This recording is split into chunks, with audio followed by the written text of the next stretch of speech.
best. We got the quickest triggers in the whole Wild West. We got sweats and deaths taking odds on bets. Ain't no telling who the upper hand gets. We got man cakes and pancakes. We got a whole stack of trouble when the action breaks. We got gunfights every night. We got butter plate specials that'll treat you right. Come on down and rip some money's going on up to Surfing 90. Yeah, yeah.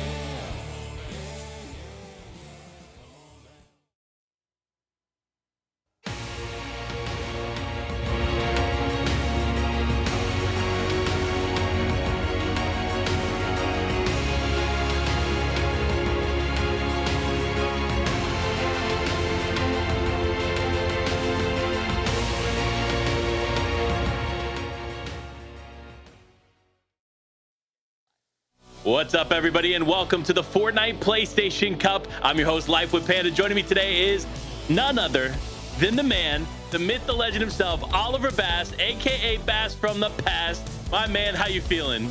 I'm excited. My oh my, I cannot contain my excitement. This is one of these events where you get, hit up about, hey, would you like to be involved in this? And all of a sudden, your mind just starts buzzing. You get ready for what is the best of the best that PlayStation has to offer. So much money on the line here tonight. So many talented players. And honestly, I'm just ready to get into the action.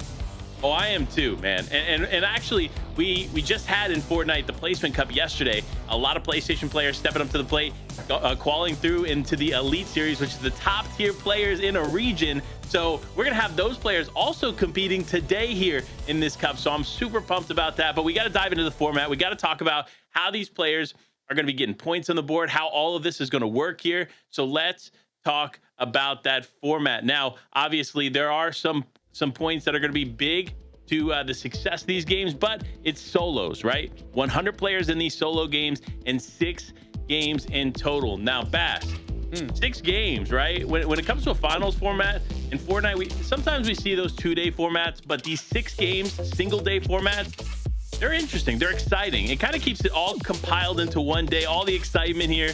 Honestly, it's going to be hard for me to contain it. I'm not going to lie to you, man. But break down these points for us.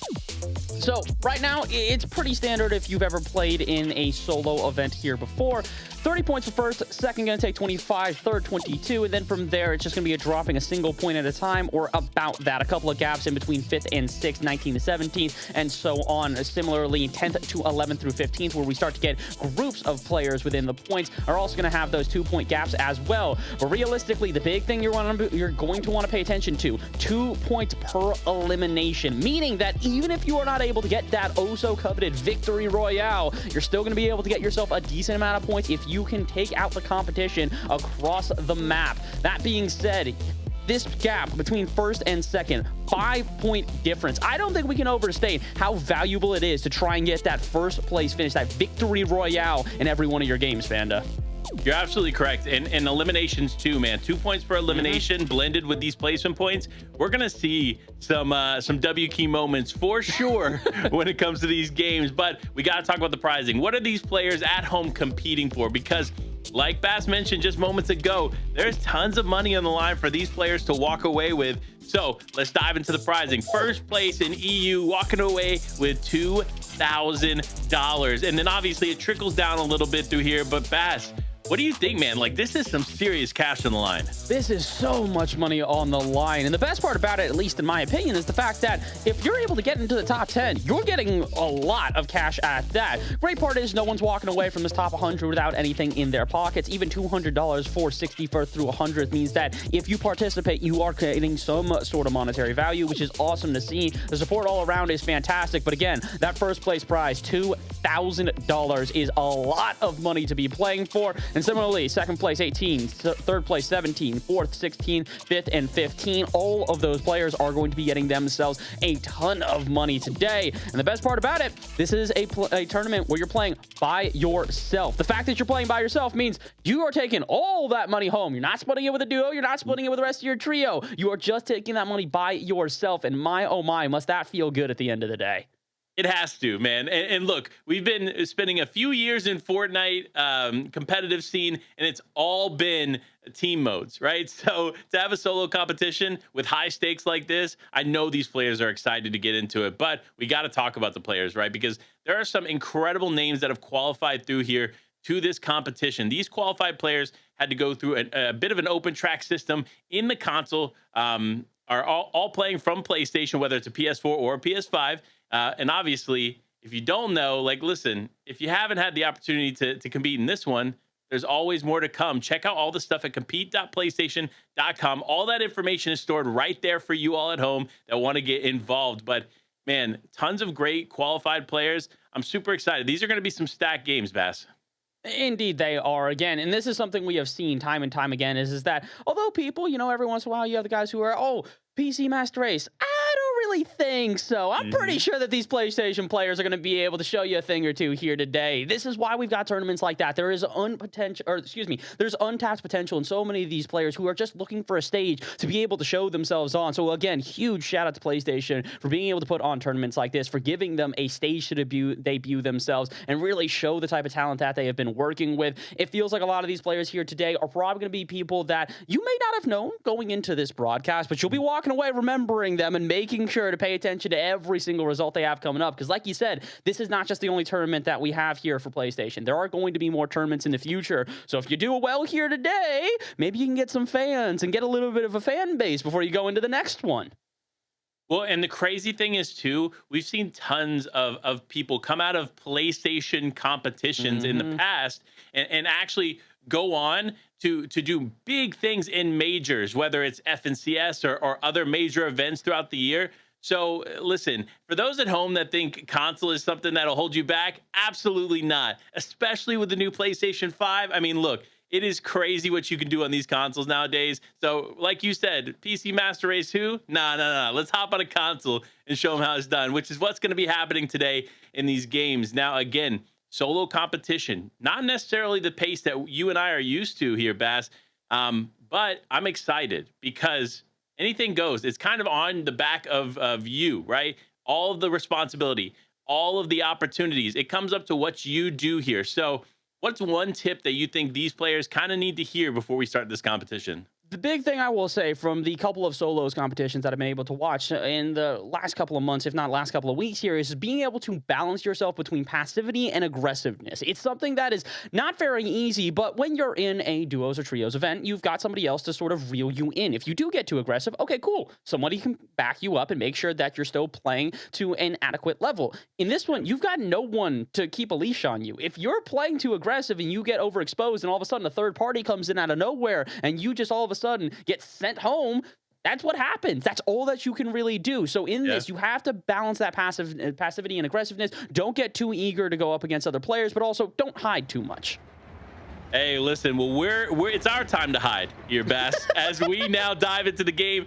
And look, we're starting off as Shifty Shafts. I'm not surprised here. One of the top POIs here on the season. And for those at home that know a little thing or two about Fortnite, this is one of those POIs that has returned here in Chapter 3, originally making his debut in Chapter 1. So great spot for them to land at, and it looks like Raizu FN gonna start off strong here. Does look like there's another player there in the distance. However, Shifty Shafts is all theirs. Oh, yeah, it seems like they've got unrestricted space at this point. They can do whatever they seem to like, including, hiding in for a moment here. It's not exactly what I meant by the passivity, but hey, if it works, it works. And if it ain't broke, don't fix it. And right now, doesn't seem like there's anything going too wrong over at the shafts, but looks like we've got some battles for the Rave Cave. You talk about very, very popular POIs. Probably one of the most popular ones in the game, if not for where we are moving next over. Tilted Towers, again, you talk about returning POIs. It's been in and out of the game so many different times, but in its current iteration, it is a very popular POI with so many players landing there. So many. And look, if you're a talented player and you're thinking about where you want to land, Tilted Towers is usually one of those top spots to go to. Another one right here, Jonker Speedway. The FNCS champions and Booga and Miro found a lot of success from this POI, and that continues here for someone like D-Dodger. Now hanging out here, landing. It does look like there are 3 other players, though, lingering by, so they're definitely going to have to be super careful in the way that they play this out. And here it is, though. a really nice setup to start with the zone. Look at how this zone has favored Dodger here. This is going to be a very, very solid start.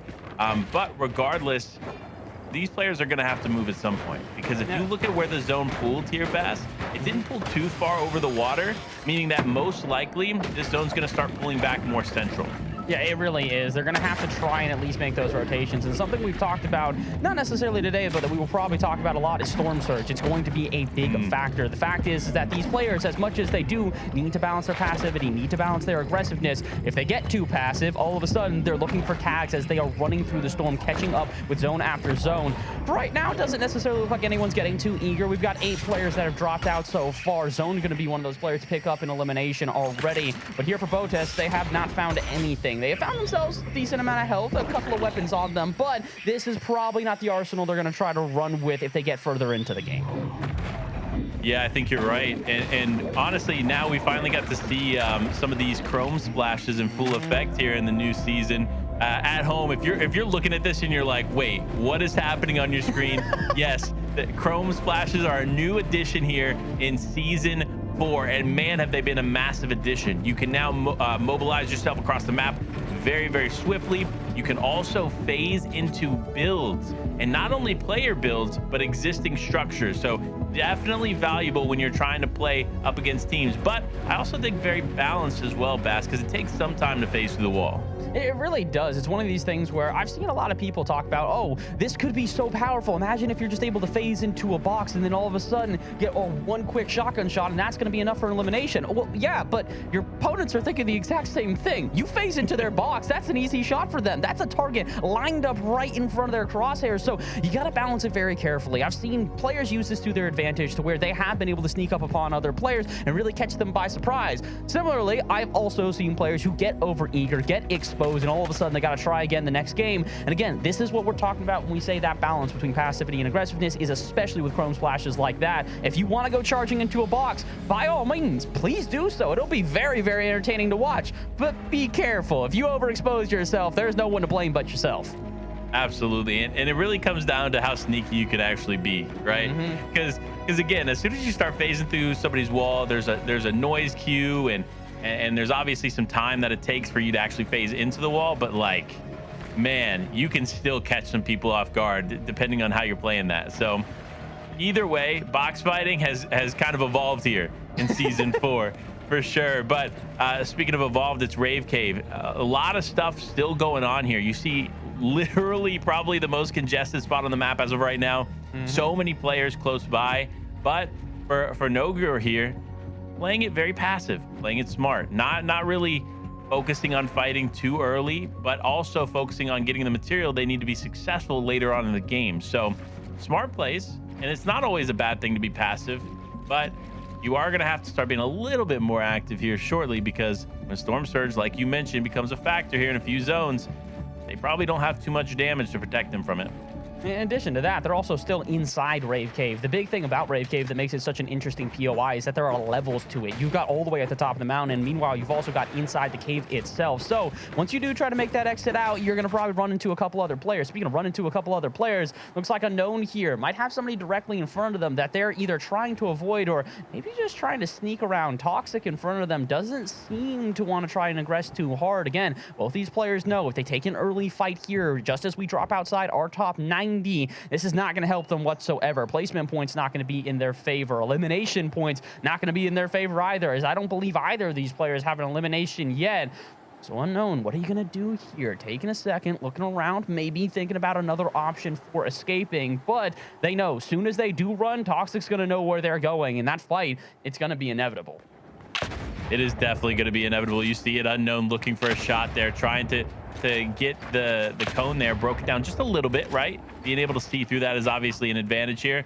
And Unknown is just, it's like patiently impatient. If I have to put it in any way, shape, or form, that's what I'm thinking right now, because obviously Unknown wants to get involved, wants to get some eliminations, but he also like was not overextending whatsoever. So maybe it is calculated aggression in some sense of the term, but at the same time, man, like definitely a little bit more passive than I was anticipating, especially with the other player kind of just peeking. Didn't even try to urge or push forward towards Unknown, which is more or less surprising because Unknown was ready to fight, and this other player was like, nah, man, this is my box. I'm just going to chill here for now.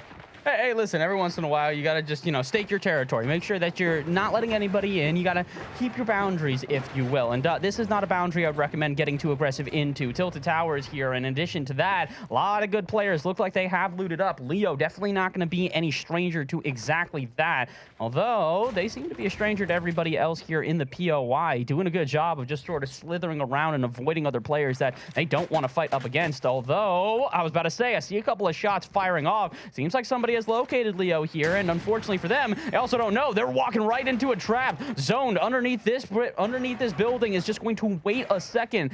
Oh boy, and this is not how Leo is looking for us. They're just trying to avoid any fight that they can get. They're being shot at from all different angles. Yeah, that's tough. That is honestly tough, to say the least. Like, when you get pressured here, especially in a place like Tilted Towers, because it's so open, right? There are buildings that you can kind of work around, but a lot of the buildings still leave you exposed. So if you find yourself getting caught out here in Tilted Towers, it can almost guarantee doom. Fortunately, Leo does have some builds there in the inventory, but not too much more to work with. So if he's going to want to find some success here in the mid game, he's going to have to get a refresh of some sort, whether it's an elimination or focusing more on farming up and getting those materials. It's going to be one of the two, but either way, Leo now looking to kind of return some of that punishment that he was given just moments ago. So I'm interested to see how he's going to play this tower, because honestly, this is kind of a nice spot to be in. Oh, it's a great spot to be in. They've avoided all the other shots, and now they found themselves a part of Tilted Towers that is relatively uncontested. As you can see, a couple of builds on the outside of this POI, on the outskirts of Tilted Towers, are probably going to make it difficult for them to rotate out. But good thing is, they got about 2 minutes until they got to worry about that. Second Storm not coming quite yet here, so we've got a moment for him to gain some extra builds, gain a little bit extra to play with. And again, that's kind of what you want to do in these early stages. If you can avoid the fights, not necessarily get too over eager, get a couple of tags so that you can avoid the storm surge, then you're all good to go throughout the rest of the game. But Leo right now, I don't think necessarily they've gotten the tags. They might be able to in a little while. Looks like Unknown, as we check back in with them, is probably going to go for said tags. They've upgraded their arsenal a little bit, and now they're going to go charging straight on into the storm. Lucky for them, they're not going to probably run into anybody for at least a minute. There are a couple of players here just on the outside of zone, but I don't think that's the player that took a shot there. Unknown probably also not sure who took the shot. You can see them looking around, and they're wondering who on earth even was able to tag them. Look, you got to be careful, right? When you're out there in the open, you're going to get punished, and that's what happened, right? Unknown ends up taking a little unnecessary damage, but regardless, right, these other players are playing very passively. They're very, I don't even know the word. I guess calculated would be the closest, because they're not being aggressive, right? They're not just jumping into boxes or unnecessarily fighting or pushing. No, they're getting their shots and tags where they need to, but they're also not moving. So I'm interested to see how this is going to continue to play out for them. But for a player like Unknown, he is impatient. But that's not necessarily a bad thing, to be clear, because he wants those eliminations. We've seen him now get an elimination and be next to players where all he wants to do is push them, right? But of course, he does play it very, very methodically. He does not overextend. He does not end up taking crazy damage from the other player. No, he pushes forward, hoping that they will expose themselves and start an effective fight for him. But we'll see how that continues to play out. But Asia squad here, 2 eliminations on the board, one of the higher scoring players as of right now. But 4 points just from eliminations, that's a nice start. Well, that's a good start, and it's a great position as well. Speaking of good positions here, I was going to say, Spam probably has a good position. They played a bit too eager. This is what we're talking about. If you're going to charge into a box, you better be prepared. If the other player knows you're entering in to contest them, they're going to be able to drill you down in about a quarter of a second. This is exactly what happens. Over-eagerness already coming back to bite a couple of these players, Panda. Wild start here. And see, look, we were talking about Unknown literally just moments ago being way more patient, and that's why you're patient, right? Because listen, we all want those elimination points. It's obviously very important to get them. But when you jump in the box and you find yourself caught off guard just like that, just like we saw in that situation, you're unfortunately risking yourself going down. It essentially becomes that 50-50 that we often hear in the community. So that's not what you want to find yourself in. You obviously want to have more than a 50% success chance in a fight like that. So definitely risky to take a box fight in that situation. But Asia squad here still sitting comfortably. Pretty nice position in zone, and looks like they're looking for some tags or eliminations from any of the unsuspecting players rotating around them. So good position. I like it. This is a good start for Asia squad. I want to continue to see this momentum from them, because we still got 5 other games after this. Oh boy, yeah, we got a long day ahead of us here, and honestly, that is good for a couple of these players that are maybe playing a bit too eager in this first game. If you go out early, it's okay. You got some time to try and recuperate, try and figure out how you want to play the next couple of games, and that's exactly what you want to do, is strategize in these early moments. Even if it doesn't go exactly as you were hoping for, it gives you a moment to try and look at the competition, figure out how you're going to move, and speaking of which, on how you're going to move, looks like the storm is about to close here, and we're going to move on to our third one, and that is where we start to see that storm surge come into effect. For a player like Asia Squad, they don't really need to worry about that. They're almost 300 above that, and in a lobby of single players, that is going to be even more important. But what it does do is it triggers everybody else to get a bit more active. That's why you can see in the top left, players going down like flies. Everybody having to rush out of their boxes in order to try and get involved and avoid that storm surge threshold. And like I said, Asia Squad don't really need to worry about that right now. They've got a decent amount of time, and they can probably play as passively as they need to in this moment, especially considering, again, what a great part of the zone for them to be on. Yes, now they got to move, as you can see them diving out of the box, but considering they were just barely on the edge of the zone, they can watch as everybody else rotates in and kind of just follow suit afterwards. Yeah, smart plays here from these players, but looking at Rocky Reels now, we see how congested it is over here for Julo, and honestly, it needs to be careful. Smart play there to use the SMG, right? The SMG is not necessarily as effective as that hammer AR in the inventory, but he is now going to use what he can of that to try and get a head start on these players. And there it is. You see the hammer AR come out, putting nice damage onto an unsuspecting player there in the distance. But for Julo, that's not necessarily it, right? That's more or less like, hey, I want to push you off. Like, I don't want you to be close to me, but I also don't care about the elimination. Let me get this material first. Let me get this AR ammo and so on. So smart plays there from Julo, but does need to be careful as another player still there looming just to the left as they all begin to rotate in. Oh boy, this is going to be a tough battle for them here. They've got full builds. They've got themselves a fantastic inventory, but the issue is that they still haven't been able to finish off a player and get an elimination. So if they get pushed, how are they going to be able to survive with so much damage? You know they've been getting tag after tag, but just have not been able to get a single elim so far. It's good rotation out of them, though. So far, no one contesting. I unfortunately jinxed them, though, as it looks like Trav in the water is going to start taking some shots from a distance. But as we check in on ND here, they're going to also be in a bit of a kerfuffle as everybody around them is just taking fire. They'll get a good build, maybe get a chance to cone on up and take a little bit of protection. But again, this is what happens the further we get into these games. Around Storm 3 or so, is where we start to see these hotly contested areas just on the edge of the zone as everybody has to migrate in. Yeah, a lot of movement going on right now, and it looks like Surge, while it's not necessarily the normal start of Surge that we see in the third zone, it looks like still several players need to go down. 50 down to 54 specifically before that Surge indicator on the right-hand side is going to go away. But as soon as the fourth zone presents itself, it's on. Whoever is below that threshold is going to start taking damage, and that's how effectively Storm Surge works. So you have to be watching that closely. But fortunately for Zay there, they're in a really nice spot. They are good above that threshold. They're sitting just on the edge of zone. And now it's up to these other players who are below Surge to try and make something happen. It's going to be difficult, especially when you're starting to see exactly that. Those strikes from the sky are going to also show you to the rest of the lobby, which is going to make this difficult to try and avoid players that know you're going to have to play aggressive, know you're going to have to play a little bit riskier. So they're just waiting for you to make that movement, to make that rotation. That's what we see right here. Sphinx is going to be able to possibly take down your Zov, but it doesn't look like they're able to finish him off. Never mind. You can see it in the top left feed. They will indeed. We're down to 57 players players remaining, as again, this is what the Storm Surge is aiming to do, is to make players that have played too passively get aggressive and give a chance for other players potentially pick them off. Or, well, if you are good enough, maybe you can just sort of fight from behind and use that Storm Surge to your advantage. That eagerness might just be the kick in your butt you need in order to get going and get into the lobbies like this.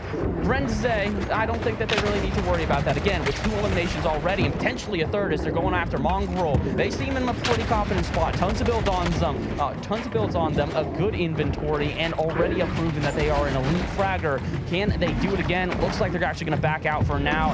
And this is kind of what you want to do once you get further into these games. With almost half of the game gone, half the lobby eliminated, you don't necessarily want to be too eager. Like we mentioned before, if you've already found those eliminations, if you've already set yourself up for a good late game, just play it passively and try and survive in a game like this as long as you can. Absolutely. And looking at this inventory, I'm interested, right? Because this, for those at home that don't realize, this is essentially the first major event of the season outside of the Placement Cup, right? So we're seeing how these Chrome Splashes are going to play out here in competitive play, and man, has it been a huge asset here for NDZ. So great start there, and now looking to get into the box. Knows the player here is close by, but actually just opting for a bit of a swap there for the shotgun. Realizes, you know what? I'll take the blue shotty over the green one. Why not, right? A little quick switch up there, but now just going to rotate back to old builds there and play this again very patiently. That's what you want to do. You just got to take your moments, choose them wisely. It looks like we got a couple players here that are thinking about choosing their moments. Fikrir in the back is looking to try and move further into the zone. They know that there's a couple players in front of them, though, so they're probably going to have to take that fight. The player that they're going to have to take it with is going to be Destru here. Destru just kind of waiting for their moment. I think they know that the player is directly above them, so do they want to try and get aggressive? Do they want to try and get in their face and use that gold shotgun that they've got on them? I think not. Another player above them, someone we've been talking about before, similarly is Asia Squad, a player that has not just done well, but has found multiple eliminations early. So for Destru here, this is going to be a little bit difficult of a task. They really got to decide, do they want to get aggressive? Do they want to get in the face of their opponent? Or do they just want to sort of sit here and wait until the half and half zone starts to move? We're just about there, 20 seconds off, and that's when we're going to start to see all of these players on the edge zone have to rotate straight through each other. And that's where the brawl truly begins, Panda. Yeah, and it's about to begin here because you look at the zone and not too many people are in. You see so many players going to have to rotate forward, and it looks like a lot of them are going to opt to use that Chrome Splash, which, again, in a meta that you don't have launch pads, you don't have grapplers, you don't have rifts, right? Like, this is what you need to do. So it's really smart on these players to adapt so rapidly here in the beginning of a competition like this. And fortunately here for Baleen, they're going to be able to do that. They have a nice little spot here just inside the zone, and now they're looking back. They want to catch any of these other players off guard, try to get an elimination, try to get some damage in, and hope that they can stay above the threshold. But Asia Squad still doing a phenomenal job here. 300 damage above. This is no easy task, and that just shows the quality of player that Asian Squad is.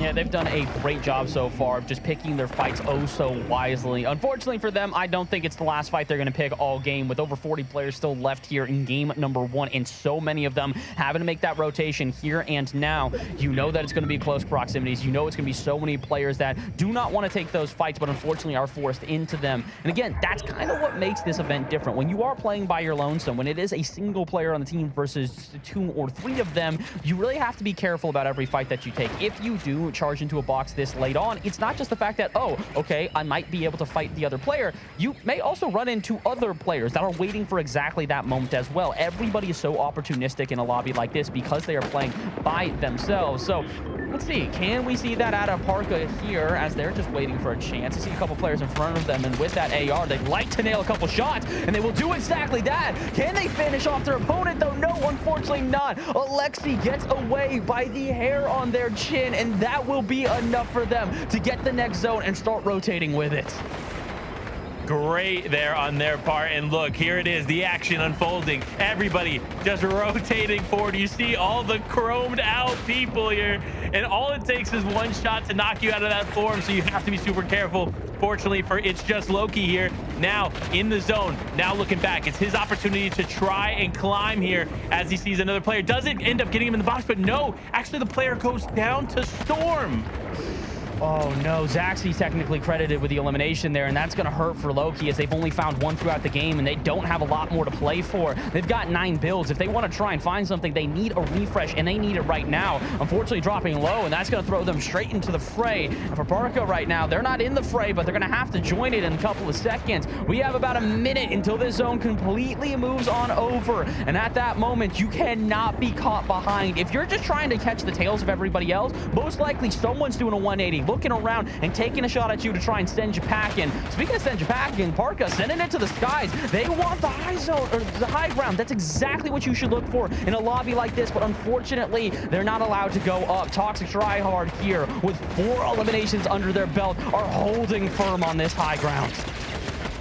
Holding firm here. Tryhard doing a good job. Has the high ground. 47 builds to his name. Not too much to work with as a solo player, so is going to need to be cautious of that. But here it is.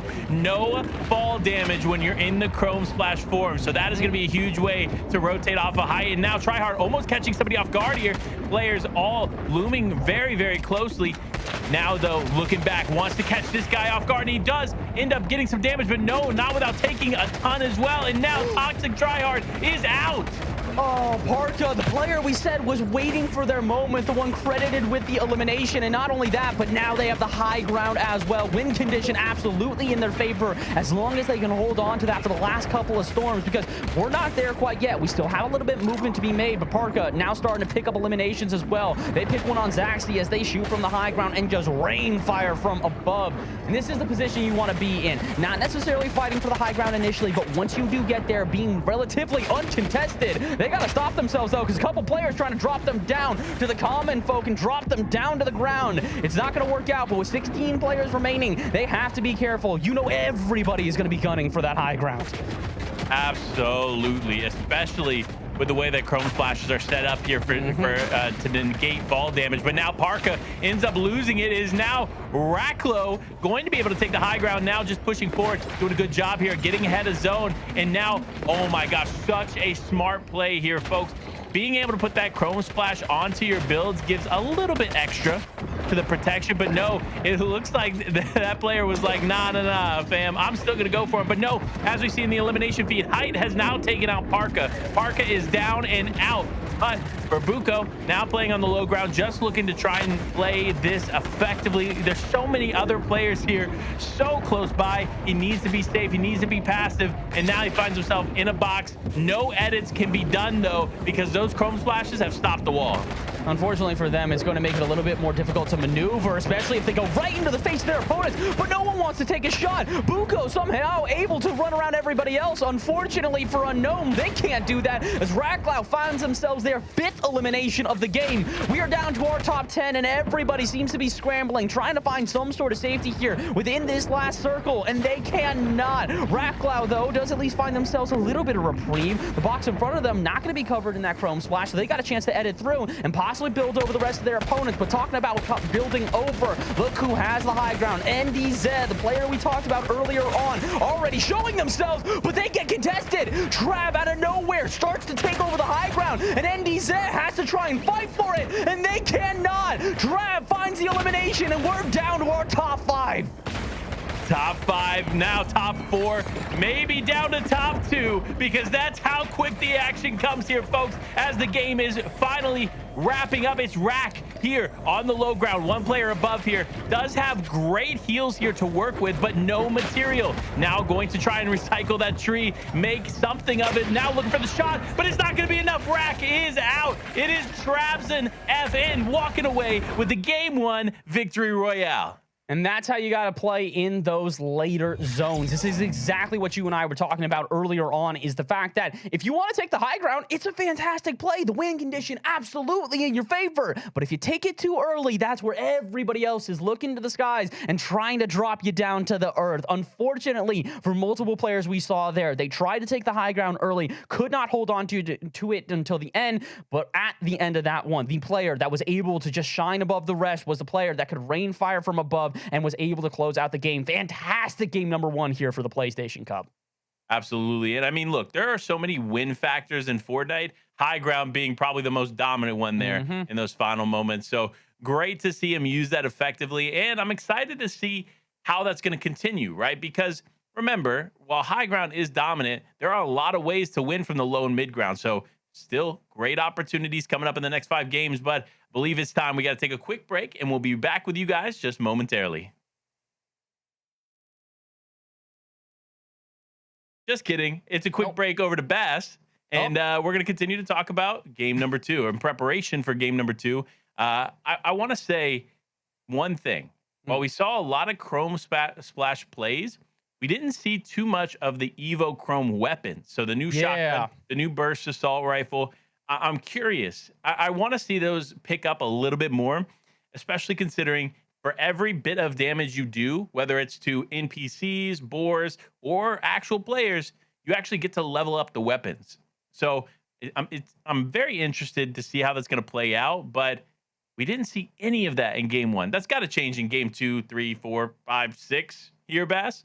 I'd imagine so. I think the big thing is also game number 1 felt kind of scrambly to me. Correct me if I'm wrong, but it very much felt like a lot of people were just sort of trying to put together whatever inventory that they could have just so that they could find themselves later into the games. And I don't think that was due to hotly contested POIs off of drop, as much as it kind of felt like a couple players were trying to figure out how they wanted to play. Again, we saw that balance between players that were getting in aggressive, getting in the face of their opponents, and players that were playing a little bit passively. And as you can see, it's actually technically the aggression that works out here. In first place, we currently have Rack. They were able to take second place overall for placement points, but with 7 eliminations, they are currently in first with 39 total points.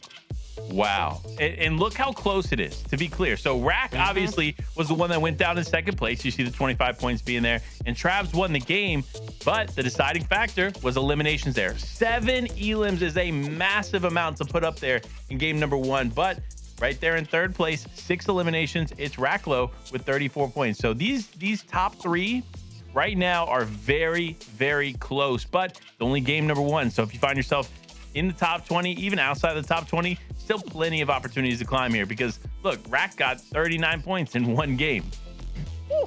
That is no small feat in itself here. In addition to that, it's also good to notice that for a lot of these players, the players who are, let's see now, at the back half of our top 40, they are getting a couple eliminations here or there, but by far the placement points are the things that are separating everybody. Because again, you got to think about it just in terms of straight up math. If you are playing in a lobby where you have other players on your team, whether that be 1, whether that be 2, 3 players getting eliminations, all of a sudden you add up those elims. But in a lobby like this, where you are the only one that is able to get those elimination points for your team, you have to play just a little bit more carefully. And that's why you start to see, as we get down to this back 20, that it is not as many eliminations. It's a lot of these players who will pick up maybe an elimination here or there, get a placement point maybe here or there, but it's not going to be enough to really propel you to the top of our leaderboard. So for a lot of these players going into these next couple of games, it doesn't necessarily mean you have to frag out and get into the face of everybody else. It just means play this carefully. Try to get at least an elimination here or there, get into the later circles, and then once you're in those later circles, that's where the action really starts to unfold, and those players that will drop right in front of you, then you can take their names and numbers. But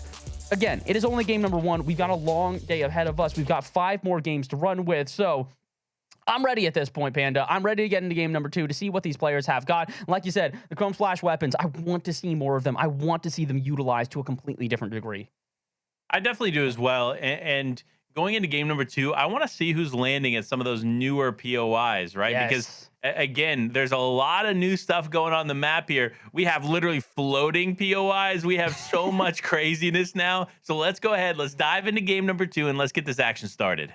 Woo-hoo-hoo. I am ready for this one. Oh, and speaking of the new POIs, let's get straight on into it. Hopefully, we see a couple of players land here as we hop off the battle bus and into the action. But again, for a lot of these players, it is not about getting into the action immediately. It is about picking and choosing your battles, trying to loot up, and then once you have that loot, maybe get some early tags to avoid storm surge as we get further into the game.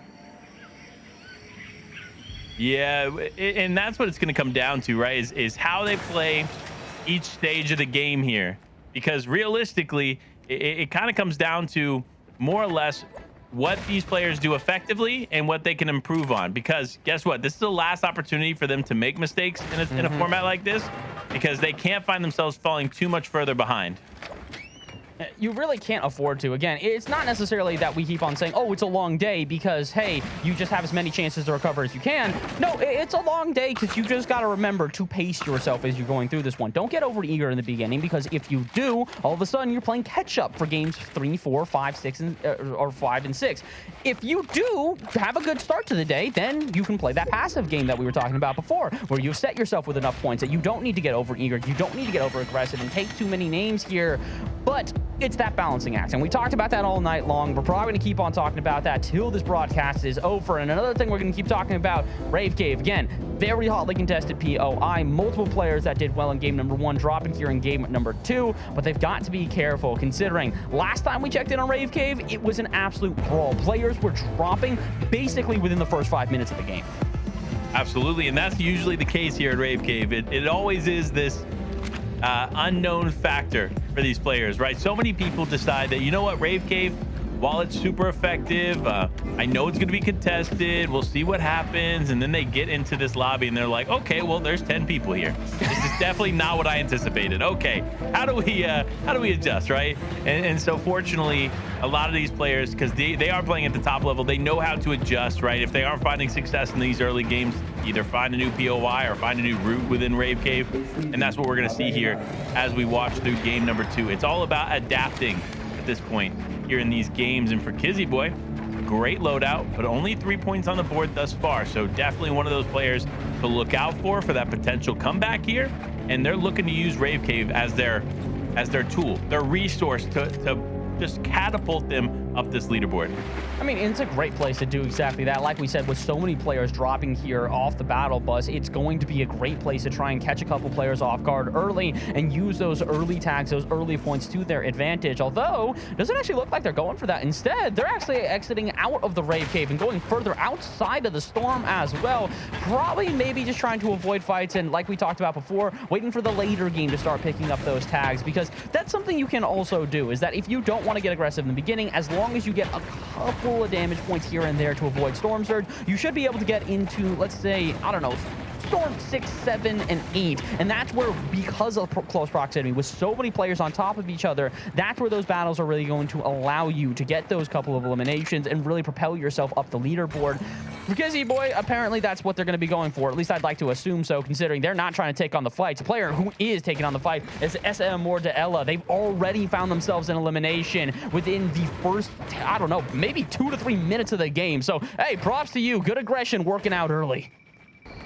Absolutely. 15 points on the board. Great start here in these first 2 games. But again, remember, first place right now, 39 points going into this game. So they're definitely going to need a big game here to catch up. But for players like Bodis, they have a solid loadout. That's all you need here in Season 4. You need a shotgun, you need an AR, and you need a ton of heals or utility. And that's what they have so far. And honestly, quick pickup for them. I'm curious where they're landing, that they can get that solid of a loadout there that quickly. But now we see it's little Lecce jumping into the boxes here. Potentially a fan of one of the top pros here in EU, Lecce. But big shots rain through. It's Angle now gonna get an advantage, climbing up here, just trying to connect with little Lecce. Does find a bit of an angle, but no, continues to lose it here as this little Lecce just keeps moving. And now another player from the distance getting involved, and Angle out of material, has to make something happen. It does, ends up getting the elimination onto little Lecce and survives for just a little bit longer. Lecce thought that that was the moment that they had to try and go back to the high ground and take that battle to Angle. It's not a bad idea. When the third party gets involved and all of a sudden shots from a distance make that player second guess themselves where exactly do they want to play, Lecce thinks that's the opportunity. Let me go back to the high ground. Let me get involved and take advantage of a low HP Angle. And it doesn't work. Angle, I don't know what's more impressive, the fact that Lecce figured that out and tried to take advantage of the fact that Angle somehow is able to avoid that and still finds the elimination. Honestly, impressive all around. Let's be honest. That was pretty impressive. Angle was very aggressive. So I think from a mental standpoint, he definitely probably caught little Lecce off guard, right? Because the confidence flowing through him was enough to kind of push little Lecce back a little bit. Despite a pretty big tag to start the fight, little Lecce still had some advantages there when it came to the build battle. But unfortunately, when the mind games come into play and you feel like maybe you're losing that fight, it's a matter of time before you fully lose it. But for a player like Blazified, and looks like another fan of Mongrel here, big phase Mongrel, disengaging here from the Rave Cave. We've seen him for both games now land here towards the Rave Cave. Unfortunately, not going to find too much success there in game number 1, but looking to change that here in game number 2. Looking quite well. I don't want to say it's a perfect loadout, to be honest, Bass. That's fair. But definitely enough to kind of work with here in the early game, but is going to need a refresh fast. Oh, yeah, absolutely. I mean, here's the thing is that they've got themselves a decent amount of health on them, but I'd like a little bit more variation. Finding a couple chug splashes, maybe kind of finding a couple of small potions would be huge for them, but it's not going to be enough. Speaking of not going to be enough here, Cypress, enough space to do whatever they want. They've got one player battling them on the other side of the POI, but besides that, they can kind of just hang around. Grotto, though, right above them, might start to take the fight here as Cypress is on the left side, just kind of hanging about. But this is kind of what we were talking about when we say early games, you really do have to pick these battles correctly, or wisely, excuse me. If you're in any sort of natural build here, you don't necessarily want to get too aggressive. You want to, like you're seeing here from Cypress, loot on up, get yourself a little bit of a command center to sort of stay around and focus around and just wait until the zone starts to pull to you, because that's what we're seeing right now is that they're in the center of the storm. They've got nowhere that they need to move. As long as they've got a couple of tags on them, as long as they can avoid the storm surge threshold, they'll be fine. So Cypress, this is probably a good idea. They're in this one for the long haul, and if Grotto wants to take the fight, they are prepared for it. Preparation is key, but you never know, man, because you never know. Sometimes you don't get blessed with that RNG. But either way, these players here, they're hanging out. They're playing it pretty passively. It is Parka, one of those players we saw in the final moments, took high ground there even in game number 1. Now playing it exactly as we expect, right? Calculated. Understands there's players close by, doesn't have a ton of material to waste, so now going to full disengage here using the chrome splashes. And look at the way that he stays closer to the chrome grass. Smart, because he's obviously going to blend in quite a bit more, and of course almost instantly as he approaches the regular grass, he gets caught off. He immediately gets tagged up and shot out of the form. So fortunate for him, though, he is going to be able to fully disengage from this, but he has to be careful because it looks like he's about to run into two very, very talented players. The issue for Parka is that that's kind of been the name of the game for them all day long. They really have not shied away from fights. It's given them a pretty decent game number 1, but like we talked about, game number 2, where you have to now establish yourselves. You do not want to have to try and play from behind for the back half of this day, because if you do, I mean, it's not the worst thing ever, but it's going to force you into aggressive fights. It's going to force you into awkward positions that you didn't necessarily want to be in the first place. For Parka right now, it's a pretty good position as long as they can avoid somebody shooting out the gas tanks here and all of a sudden exploding the entire gas station. But they're good. They're moving out. They're making sure to go on with their merry way. Parka probably going to run into a couple other players in front of them, though. We see Angle in front of them, and I believe they're probably going to be prepared for another fight. Speaking of prepared for fights, it looks like a lot of people have done that already. We are just getting into our second circle, and already we've lost almost a quarter of this game. That's pretty quick, too, especially in comparison to game number 1, right? We saw at this time in game number 1, we were at about 84, 86 players. So definitely a bit of a change, right? I guess players are now getting those nerves off, right? Taking a little bit more of an aggressive approach. I like it. You know, this is the time to start changing, right? If you're one of those fighters, you start fighting more. And that's a great approach here. Waiting till game number 2, get a little bit of those nerves off, kind of figure out the people that are landing around you, and then start to showcase your skills. Because A lot of these players are so talented when it comes to fighting. That's what EU is known for, is they're incredible fighters. But now we see Racklow struggling a little bit, not in the healthiest position there, going to use the Chrome Splash to disengage, but doesn't look like he's rotating effectively. You see him actually going back potentially for some of these heals. So maybe he knew these were here, but man, it was a little risky in my eyes there for a second, because you see where he's rotating, right? Straight out of zone into a bunch of other players. I want to call it luck. I want to call it skill. I want to call it just prediction. But Racklow, whatever you got on your side, if you got a lucky rabbit's foot in your pocket right now, keep it there and keep it close. Because my oh my, do you somehow avoid that fight? Jacob and Zaxi right next to them, though, may eventually recognize that. Or actually, Racklow's going to start taking shots from a distance. My guy, you just healed on up. That is eagerness to a completely different degree. Yeah, I mean, look, that's what you love to see here, folks. Keeping the action alive. And honestly, when we watched game number 1, the action was a little bit slower, right? Again, we talked about how the nerves can affect that there in the first game of the day. But here in game number 2, it's like an on switch has flipped on for this lobby, because they are on the hunt, prowling for other people close by. And honestly, it's making it pretty exciting. It really is. It's starting to get to the point where, I mean, I know we said, you know, balance between aggression, balance between passivity, balance between the overarching sort of just, I would say, charging in other people's box that we've seen. And we honestly, the one difference, though, as, oh, Parka is sent home, I was going to say is that we haven't really seen the Chrome Splashes be used in these fights quite yet. I'd like to see it be evolved a little bit further into these games, but as it stands right now, pretty standard fights in between different boxes here. For Alexi, they'd like to try and get the elimination from said fight. QTM 0 skills, just trying to run away right now, trying to get into the zone. The issue is both of these players are fighting for the exact same edge of zone, and as Alexi seems to have an advantage, knows that 0 skill is going to have to rotate into them. They're just waiting for their moment, throwing a couple boogie bombs through, and I think they might have hit 0 skill, so now's the time to go. Charging into the box. Can they get another one? Boogie bomb 2, but they're not going to be able to land that one, and as a result, Alexi's got to back off and wait until they push into the zone.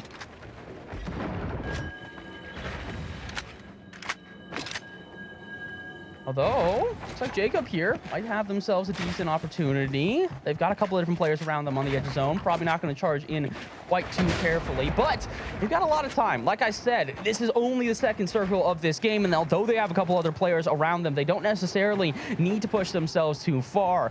Although, I'm going to say, once again, I keep on feeling like I have these little asterisks at the end of everything I say, because with so many players in such close proximity, they're kind of just waiting for that single movement to kind of trigger everything else. Speaking of trigger, Storm Surge officially active here. For a player like Jacob, they do not need to worry. They've already found themselves an elimination. They already have 500 above the damage threshold. But they've also got Thomas in front of them. They've got Dop Fishy in front of them. They've got Racklow in front of them. And all of these players, like we saw in game number 1, were pretty star-studded shooters. And the question is can they do it again? So I think Jacob might just disengage here. They're looking for an exit out of the back of their box. They've got Steve in front of them as well. So unfortunately, Jacob, you don't really have a lot of good options. You go to the right of the zone, you find yourself with more players. You go to the left, you find yourself with more players. You go into zone, you find yourself more players. So for Jacob at this point, no matter what, it's going to be a fight, and I think it's one that they're going to try and at least stack on up for. They've got a decent amount of builds, but all of a sudden, Thomas and Racklow actually get into the fight. This could be the trigger that Jacob was looking for. We said they're waiting for their opportunity, and as Jacob sees a couple other players fighting, that could be a chance for them to get involved. But speaking of involved, Storm Surge involved in the action now, as it is striking from the sky, and so many players here now going to have to start pushing, now going to have to get aggressive and start getting into the face of each other. Yeah, I mean, look, and Racklow has gone down. One of our top 3 players here from game 1, now down and out. So that is tough to see. Now, listen, a quick little update for you, Bass. I didn't realize this, but Chad has told us that little Lecce is just Lecce on his PlayStation. So that's actually Lecce here popping off here. And I'm not surprised. Let's be clear here, because Little Lecce is one of the best controller players in the world. So I'm excited to see how he's going to continue to play this out. But now it's Silic XBL. Not finding a ton of success there in game number 1. Looking to change that here in game number 2. But not off to a great start here, as they are 41 damage below the threshold. So they're looking to catch Kibler off guard, but they need to do something quickly. And now they've missed that opportunity. See, sometimes that you have to be a little bit more aggressive. You have to take a little bit more risk, especially in a situation like this, because looking at the way this continues to play out, he's going to need some damage and is going to need it quick. I think he can get it here as long as he can just get a shot with his AR from a distance. Although, unfortunately for them, it doesn't really feel like they're trying to do that. Maybe they don't recognize that this damage threshold is right around the corner. And unfortunately, if you do not recognize that, it's going to leave you oh so vulnerable, as the rest of the lobby will. Again, those strikes from the sky show you off to everybody else around you. So as much as you do want to, you know, try and avoid being exposed to the rest of the lobby, that's not always an option. Although that's a great option for Silic there. They get a quick tag on a big phase mongrel, and that might be enough for them to go over the threshold. Not quite. Still 21 below that damage threshold. And Silic, you're going to have to make the move right now. You back yourself into an awkward corner, and unfortunately, unless anybody rotates around you, I don't know if you're going to be able to avoid not getting any more damage. So good chance for Silic, but there it is. The Storm Surge officially active, and now they're going to have to use all of their health resources if they want to survive. Yeah, and that's very limited as far as the resources they have, right? They have the pizza, they have a chug splash. Well, technically 2, now only 1, and it's not a lot to work with. So 33 damage is not a ton that they need. Use that harpoon to get in there. That's what I'm thinking at this point, right? Like, this player here is close by. You've kind of got a bit of an advantage here from the height of the hill. Not much, but it's enough of an advantage for me to be like, listen, you need the surge tag, get in there. Let's get it done, folks. Let's get it taken care of. But now for Nerds on the rotate with probably the best loadout we've seen thus far here, but running low on assault rifle ammo. That medium ammo is not looking great in Nerds' loadout. It does look like he actually has more shotgun shells than he does AR bullets, but no, as I'm talking about how great his loadout is, immediately the caster curse comes into play and he is punished from a distance. So he does need to play this super careful, but no, as I say it again, literally I tell him how to play it and this player appears. It is PH Manetto getting the elimination and now getting that loadout that honestly is a spectacular one to have. It was great. I think the big issue that we were seeing, though, is they were low on builds, and unfortunately for them, they were kind of just trying to maneuver from build to build to try and avoid other players. Unfortunately, at this point, when the Storm Surge is active and when we're starting to see people in such close proximity like this, it's kind of difficult to try and avoid fights, especially when there's 52 players remaining and we're already getting down to our 4th Storm. For PH Manetto, though, I don't think they necessarily need to get involved with the fights. 2 eliminations above the Storm Surge threshold. They're in a pretty good position. For Milo here, though, not necessarily the same thing. They're below the Storm Surge threshold, so they're going to have to try and take some fights. For Isan, same sort of thing, though. They are 237 above, a single elimination, a great loadout at that, with an AR and shotgun both on them. But again, when you're in such close proximity to so many other players, it's not necessarily about getting in the face of them. It's about waiting until you see that opening and striking while the iron is hot. For our men here, they're doing exactly that. They've got the hammer AR in hand. They're just kind of waiting for that moment, waiting to see if they can find any sort of player on the edge zone that peeks their head out to gain a little bit extra damage. Instead, it's actually damage going towards them. Armand kind of has to do a double take because they don't really know where they got shot from.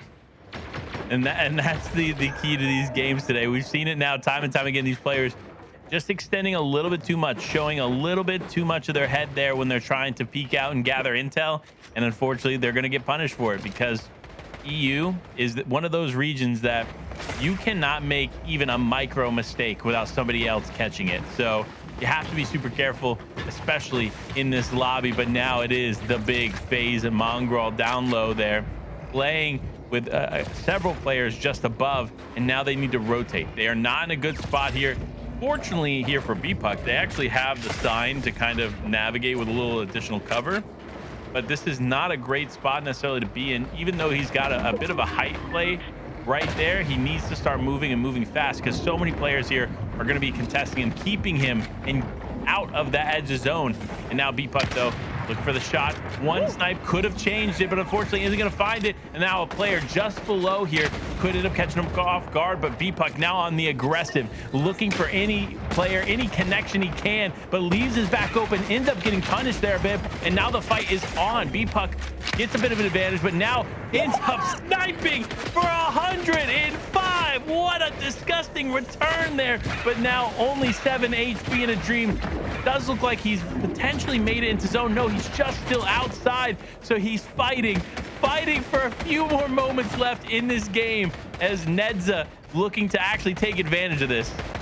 I don't even know what to say. B-Pug more resilient than a cockroach. It doesn't matter. You try to squish them out and they just will not go down over and over again. And that sniper shot on top of it, I don't even know what to think about that. There was no reason to take that shot. They just did it because a storm surge threshold? I don't really know. But at this point, it's worked out for them. I didn't see their name in the top left, so it seems like they have survived for at least a moment longer. A player, yes, they have. They have 9 health and 100 shield. They are able to escape with almost nothing. And in addition to that, their inventory is almost nothing. B-Pug, you need a refresh real quick. Find an elimination on another player. Pick up everything that they drop. Get all that loot in your inventory, because after the performance you have put on so far, it would be a shame to see you go out before our top 20.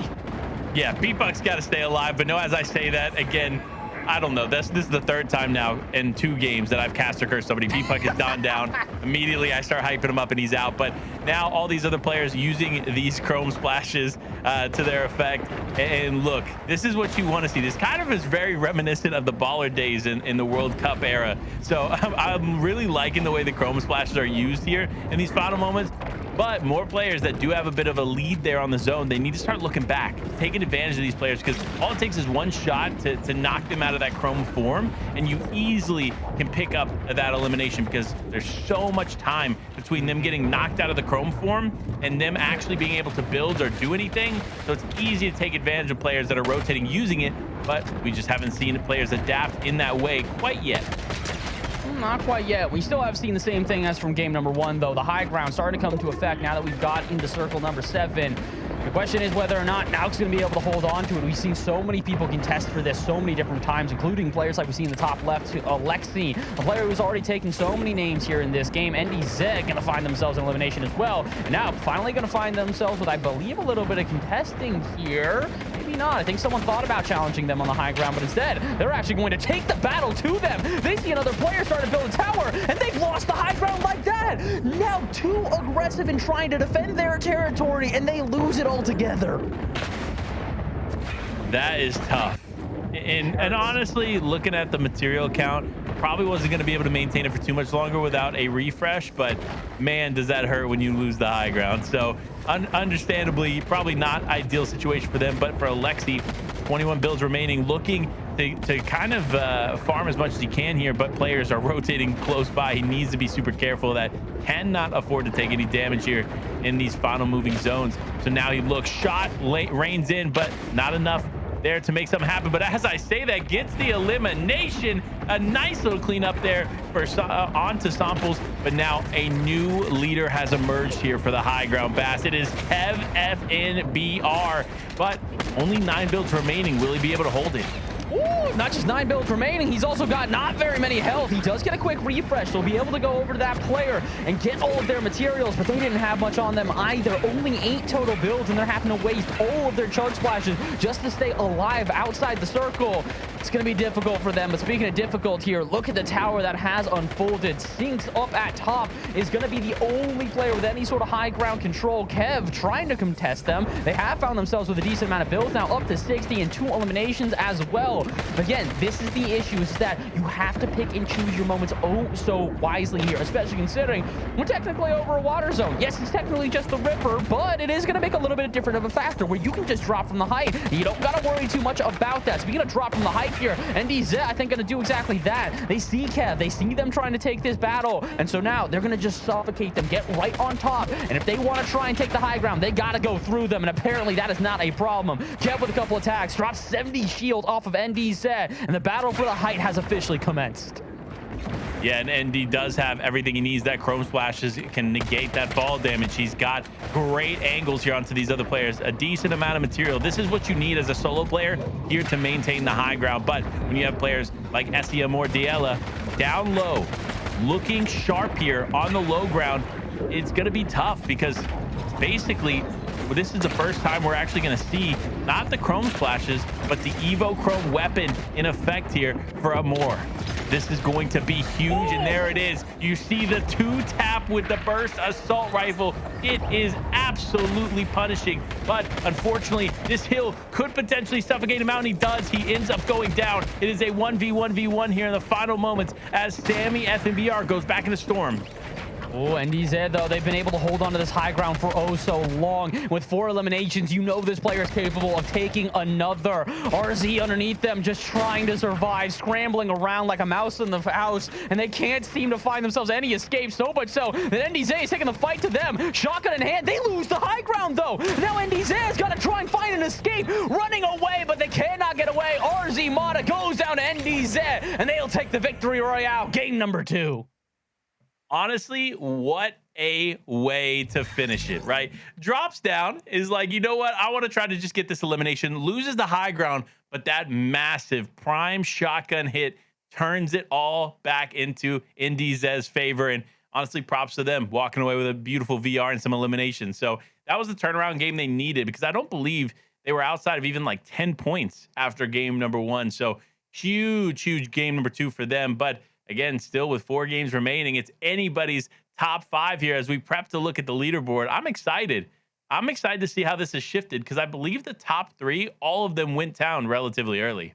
I was checking to see their names in the top left in the elimination feed, trying to see who was going down. I did see a couple of them here or there. I believe, I forget which one of our top 3 went down around like 50th place. And the issue is it's not just the fact that you're going out in 50th and you don't have the chance to get those eliminations. It's the placement points really not in your favor. And we saw how huge a factor those were in game number 1, especially with the victory royale coming through with a 30-point placement. It is a crazy amount of points for some of these players, especially when you're also getting 5 eliminations on top of that. So it is no surprise at this point here. NDZ, 10 eliminations through 2 games and 69 total points.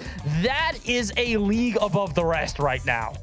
20-point lead over second place. Now we start to see a bit of a distance there on the leaderboard, because again, Rack in game number 1 had what, 39 points, so they were effectively getting 10 points there in that game. That's not a lot, especially when you're up there at the top of the leaderboard, because this is going to continue to be an issue. But you see players like Racklaw who ended up going down pretty early, so they didn't get, actually it looks like Racklaw didn't get any points there from that, so dropping from 3rd place to 8th place. That's a massive drop there, so they're going to need to be a little bit more careful going into game number 3. But Kev FNBR, one of those showstoppers there in the final moments, finds himself now in 7th place. So that's going to be a good little jump for them. But this leaderboard continues to evolve here as these games continue to move forward. I am honestly just blown away by the talent level we've seen thus far, Bass. Oh yeah, it's been incredible. And again, the big thing for me is not just been the level of talent at which we have seen, but how closely these battles have been won. So many times we are seeing people fight up against each other in these individual fights, and they are escaping with maybe a sliver of health. It just goes to show you that if you are not careful, if you are not using that balance that we have talked about all night long, you're going to be exposed. You're going to have somebody catch you off guard, and that little difference is going to be a problem. Speaking of little differences here, I do want to talk a little bit more about More Deella. That player did so well in that second game. They really have now got my eyes focused on them due to the fact that it was not just the eliminations that they found, but how wisely they were able to take all of those fights. Again, individual prowess right now is by far going to be the thing that is shown the most. And for our top 20 right now, we've seen that on repeat. So many of these players, almost every single player on here with multiple eliminations. And that's the big difference, is that if you're going to try and play for placement, it's a great idea. But the separating factor, once you are battling against other players who are fighting for placement, is going to be those eliminations. That's why 1st and 2nd place right now are both at 10 elims. And 3rd place, a league above the rest of them with 7 eliminations. No one else in the top 20 even reaches what either 1st, 2nd, or 3rd has right now for elims. Yeah, and that's what's going to separate you, right? That's what's going to keep you leagues above the rest, and it is those elimination points. While obviously winning the game is going to be great, we've seen actually in 6th place, you got Trabs, who won game number 1, but with only 3 eliminations, they're not finding much success here on the leaderboard, and it is because you have to balance the two. While you can be good at positioning yourself there to get placement points, you also need to get those elimination points because they are so valuable. 2 points per elimination is going to define a lot of these players' games. I mean, we even see people like Asia Squad, right? 17 points on the board right now. They only have 9 placement points, but 4 elims in total. So that's what's making up a majority of those points there, or almost the majority of those points there. And that's what we need to see. You need to find a really solid balance between the two, and you need to start doing it now because game number 3 is almost underway. and then we're basically at the halfway mark. And that's the big issue is again, we talk about this. You don't want to be playing catch-up game throughout the back half of your night. If you do that, it kind of forces you to get aggressive. You don't have an option anymore. Where the first couple of games, you might have played passive. You might have been trying to go for placement points. Placement points alone are not going to be enough for you to catch up. And it's also banking on one big factor. The players at the top need to basically get no points. We've seen this in so many competitions in Fortnite before, where players that do get themselves a solid start are just going to kind of hold on to that solid start. They're going to get a couple of placement points here and there. They're going to get a couple of eliminations here and there and slowly, not necessarily build their lead, but just sort of build their point total. And while they're building their point total up, you're all the way down here trying to catch up to them who's also building their point total. So you got to be careful. You got to do well, and you got to get ready as game number 3 is officially underway, hopping off the battle bus and into the action. Like you said, the halfway point after this one. So if you have not been able to establish yourselves yet, it's going to be a rough battle the rest of the night. Yeah, again, in my opinion, game 2 is where you it's your last opportunity to make mistakes, right? Starting in game 3, it's all about how you adjust those mistakes and start finding success moving forward, because game 3, 4, 5, 6, those are the defining games. Throw out the door what you did in the first one. Let's say you find yourself in 100th place, right, in solos. Throw all of that progress out the door and use these next 4 games to truly show what you got, because this is where it all comes down to. These final moments here in this tournament will define who walks away with some big cash and who goes away empty-handed. Oh, yeah. And again, big cash indeed. Thousands of dollars on the line for not just our top 10, but the entire game at this point. Again, like I mentioned before, everybody's walking away with at least a little bit of a chunk of change in their pocket. Even the back half of this entire lobby are going to be able to find themselves with $200 guaranteed. But again, $200 versus $2,000. I think that there's a pretty clear one that you're going to be trying to go for. And speaking of trying to go for here, I think Grotto's going to probably try to go for Cypress. They've landed in the exact same tower yet again. This was the same battle I think we saw last time. It's not technically a POI here, but this little side stop is going to be enough to be hotly contested every single game, apparently. Yeah, I mean, look, I'm not surprised, but I also am surprised. Like, why here, right? I know the desert area is like, it's popular, right? Don't get me wrong. But like, of all the places here in the desert area, just south of the map, this biome, so to speak, why this one? Why are we fighting here? Because there's not a lot to work with. Might as well go to Rave Cave at that point. Yeah, I don't really know what else to say besides surprised at this point. I mean, hey, listen, when the POIs are so hotly contested, you make a POI out of this at this point here. Cypress, I mean, they found themselves a pretty decent loadout. They found themselves with a hammer assault as well as a shotgun on them, so they don't necessarily need to be too concerned. But then in comparison, look at the amount of space that BPUC and NZ have here at Rocky Reels. They're the only 2 players. We've got more players converging on a non-POI than we do have the POI. Guys, it might be time to start rotating up your drop spots. Yeah, I think it's time for a shift here, folks. Listen, again, you kind of have to make some changes at some point, right? If you're not finding success, do it. Just change it. Don't be scared, man. There's so many POIs on this map, so much to work with, and that's what we see from BPUC. BPUC doing a good job here. While not necessarily putting a ton of points on the board early, we know that they're a player that can find success, can find their way into the final moments of a game, and that's what they're looking to do here. Game number 3. It's your moment to shine. Start making it happen here, folks, especially if you're Act FN. You got a great shotgun there. You do need some more material, but it's still early. I'll give it to you. So now take advantage of this. Take advantage of what you have and show up. And I believe it. Act FN, we've seen some success from so far, and this is the game where I believe they may just turn it around. I believe so as well. And again, that you kind of have to. You don't really have much of an option. Speaking of not much of an option here, Milo, I don't know if you have any options at this point. No Guerre on top of you, unfortunately, is looking to press straight into your box. And when you've got no health to try and bring yourself back up, all you can really do is fight. So, fight taken to them. Milo, what you gonna do? Shotgun in hand, trying to find a way out of this box. Maybe maneuver on top of their opponent. Instead, their opponent drops from the sky, and Milo finds an early exit, game number 3. That is tough. That is tough, man. This is not the way you want to find yourself going out here in this game. But the action continues, right? Just because one player goes down doesn't mean this game stops anytime soon, as now Rack just looking to take advantage here of another player now rotating away. Both players using a little bit more material than they probably would have liked. But now, Rack saw something that we didn't. It was heals and extra material chilling in the box. And to him, that was worth fighting for.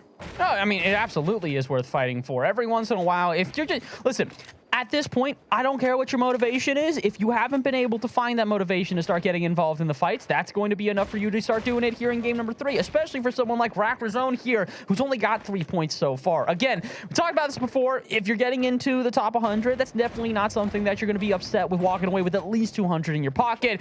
But at the same time, you want a little bit more. So for Rack right now, find that motivation, find that ability to get into other players' boxes and start getting those fights on, because it's game 3. You don't have a lot of time to try and catch back up. And speaking of catch back up, Rhynie here has done a good job of finding themselves in a good position. They've got the high ground on the player underneath them, and I think they know that said player underneath them is starting to try and head for the hills. Zaxi in the building trying to find a way out, and they've got very little health to work with. A single shotgun shot should be able to finish him off.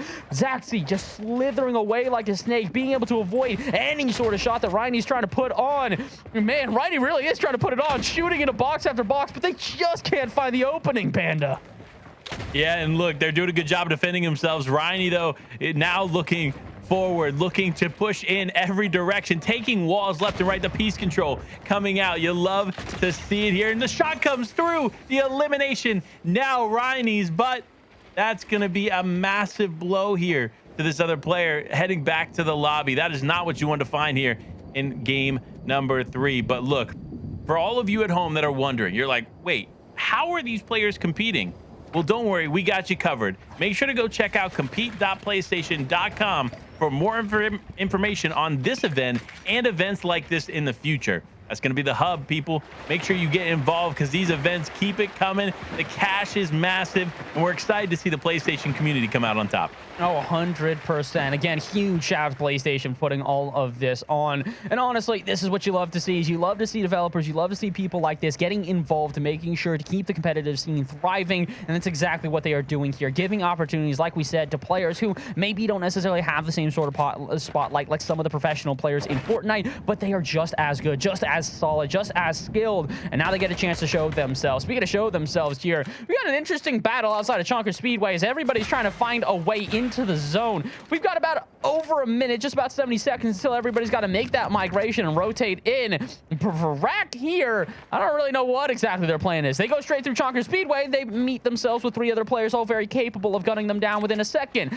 And try to rotate around, well, that's a long rotation, and they do have some health to work with, but the 4 chug splashes, I don't think going to be enough. So there's the chrome splash that they're going to use instead. Try and make their way into Chonkers and hopefully navigate through it quickly. And take a second guess, though. They do see Cypress and Spider run in front of them. Are they going to take some shots? Indeed, they will. Couple quick tags, and now for Spider, I have to imagine they're kind of second guessing themselves. They had Cypress within their grasp, and now they got to wonder, are they going to get third-partied?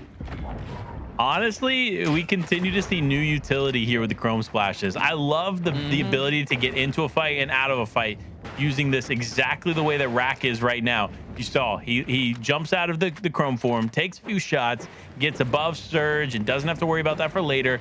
And then also automatically gets to dip out. And I mean, the movement is actually crazy with the chrome splashes. The way you can duck, dive, dodge, like this thing is absolutely an asset in the game. I'm excited to see how these players continue to use it. It has been so much fun. And again, because of the fact that this is such an early competition in the season, we haven't seen people being able to utilize that to the fullest degree. So if you're liking what you're seeing right now at home, folks, just get ready. Wait until we got a little bit further into this one. And oh my, is that going to turn into something else? It's going to be so special to watch these players as they maneuver around each other in such magnificent ways. Rack's still trying to maneuver their way into a little bit of a safer position. They have been able to avoid all the fights at Chonker Speedway, aside from a couple of stray shots here and there. But again, that's not what you're looking for at this point in the game. You are looking to try and find yourself some tags, try and find some eliminations, and really catch up on the leaderboard that has already been established. It's game number 3. If you do not establish yourself by this point, you're not going to have much of a chance to do it further on. For Joni here, they're in a pretty good position, though, to be fair. 2 eliminations. They've got a decent amount of health on them. Yes, they are a little while to go until they get into the circle, but that's okay. When you've already got the Storm Surge threshold in your favor, when you have a pretty clear lane to get there, you don't really need to worry. And as they keep continue to make their way into the circle. This is kind of what we're hoping for. We're hoping for players that start to play like this. Recognize that they don't need to get too aggressive. Recognize that they've got 21 points on the board already, so they found themselves in a pretty good position overall on the leaderboard, and just wait for their moments, Panda. Honestly, this type of play is some of my favorite to watch in all of Fortnite. Just methodical, so calculated. It absolutely is. And having the med miss there as well, like, you could sit there and storm effectively for, I believe it's 7.5 minutes before storm sickness is an issue. So to see the way that he's playing this is awesome. This is what you love to see. If you don't have a zone pulling towards you, that's how you have to play it. Either play inside or just inside the storm, or you play around it. But now we see NDZ using the chrome splashes. I actually really love that play style, right? You throw the chrome splashes down and they can no longer edit the walls that it hit. Probably didn't hit the wall that he was hoping it was going to hit when he threw that, but still, nonetheless, now another key feature here for the chrome splashes is if you chrome splash a tree, you can then pickaxe the tree and it'll drop more of them. So it's almost like you can have basically an infinite amount of these chrome splashes as long as you can find some material to harvest. Hey, listen, that works out perfectly. Again, we do need to see, I would say, a couple more players maybe utilize said chrome splashes from that. I do appreciate that they are using them in at least some sort of degree, but if you have this many chrome splashes, it sounds like it's time for you to start throwing them on everything when it comes to these later circles. We just haven't seen that yet. I've been waiting to get into circle 7, 8, and 9 and just see people throwing them from the heavens, the high ground, just throwing them down to avoid people being able to edit and forcing them into these weird fights. But we haven't quite seen that yet. So for Joni here, considering the fact that they've got 8 of them on them, maybe that's their plan the further they get into this game, but we're still very early on. We're also with NBZ, our leader right now, who has done such a good job through 2 games. I wonder if they're going to be aggressive in this game here, Panda, because, yeah, no, that makes sense. 0 eliminations so far, with 30 people already gone out of game number 3 here. Does not surprise me that NDZ is not getting involved in the action. As long as they can get placement points and put themselves in a comfortable position the rest of the night, they've got themselves, I would say, even a guaranteed top 5 at minimum. And top 5 is where you want to be here, folks. That's where some of the biggest money is on this prize pool. So they're definitely feeling happy about the performance thus far. But if I know any better, they probably don't want to settle, right? They want that top spot, and that's what NDZ is going to do. They're going to continue to climb, continue to focus on being consistent, and so far working out in their favor. Really solid positioning here in zone. Finds himself on the far edge of zone, not necessarily the dead side, which is actually probably the most effective place to play right now if you want surge or you want eliminations. But speaking of effective here, it's NDZ getting a huge shot onto this player. Now just looking to jump in the box, trying to get the elimination, and gets it. What a clean finish there for NDZ. And it's actually on to Trabzon, one of our top players from the last game.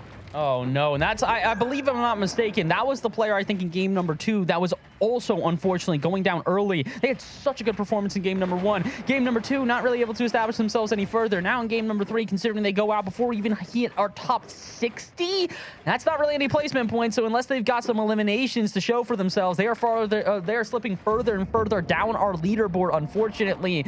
And again, the issue is not necessarily that they're slipping further down. It's that they've done this in game number 3. You cannot afford to get this late into the night and then start slipping away. You need to establish yourself early, or like we've spoken about multiple times here tonight, it's a catch-up game from there on out, and catching up in a lobby like this where everybody is going to start to get more and more aggressive as time goes on is just not going to work out. For Joni right now, everything has seemed to work out. They're in the center of zone. They don't really have to worry about it. They can just kind of look around and wait for the fights to come to them. And with 2 eliminations, honestly, Panda, they don't even really need to take any more fights. I bet you that they're well above the storm surge threshold, especially considering how many players have quickly dropped out here in game number 3.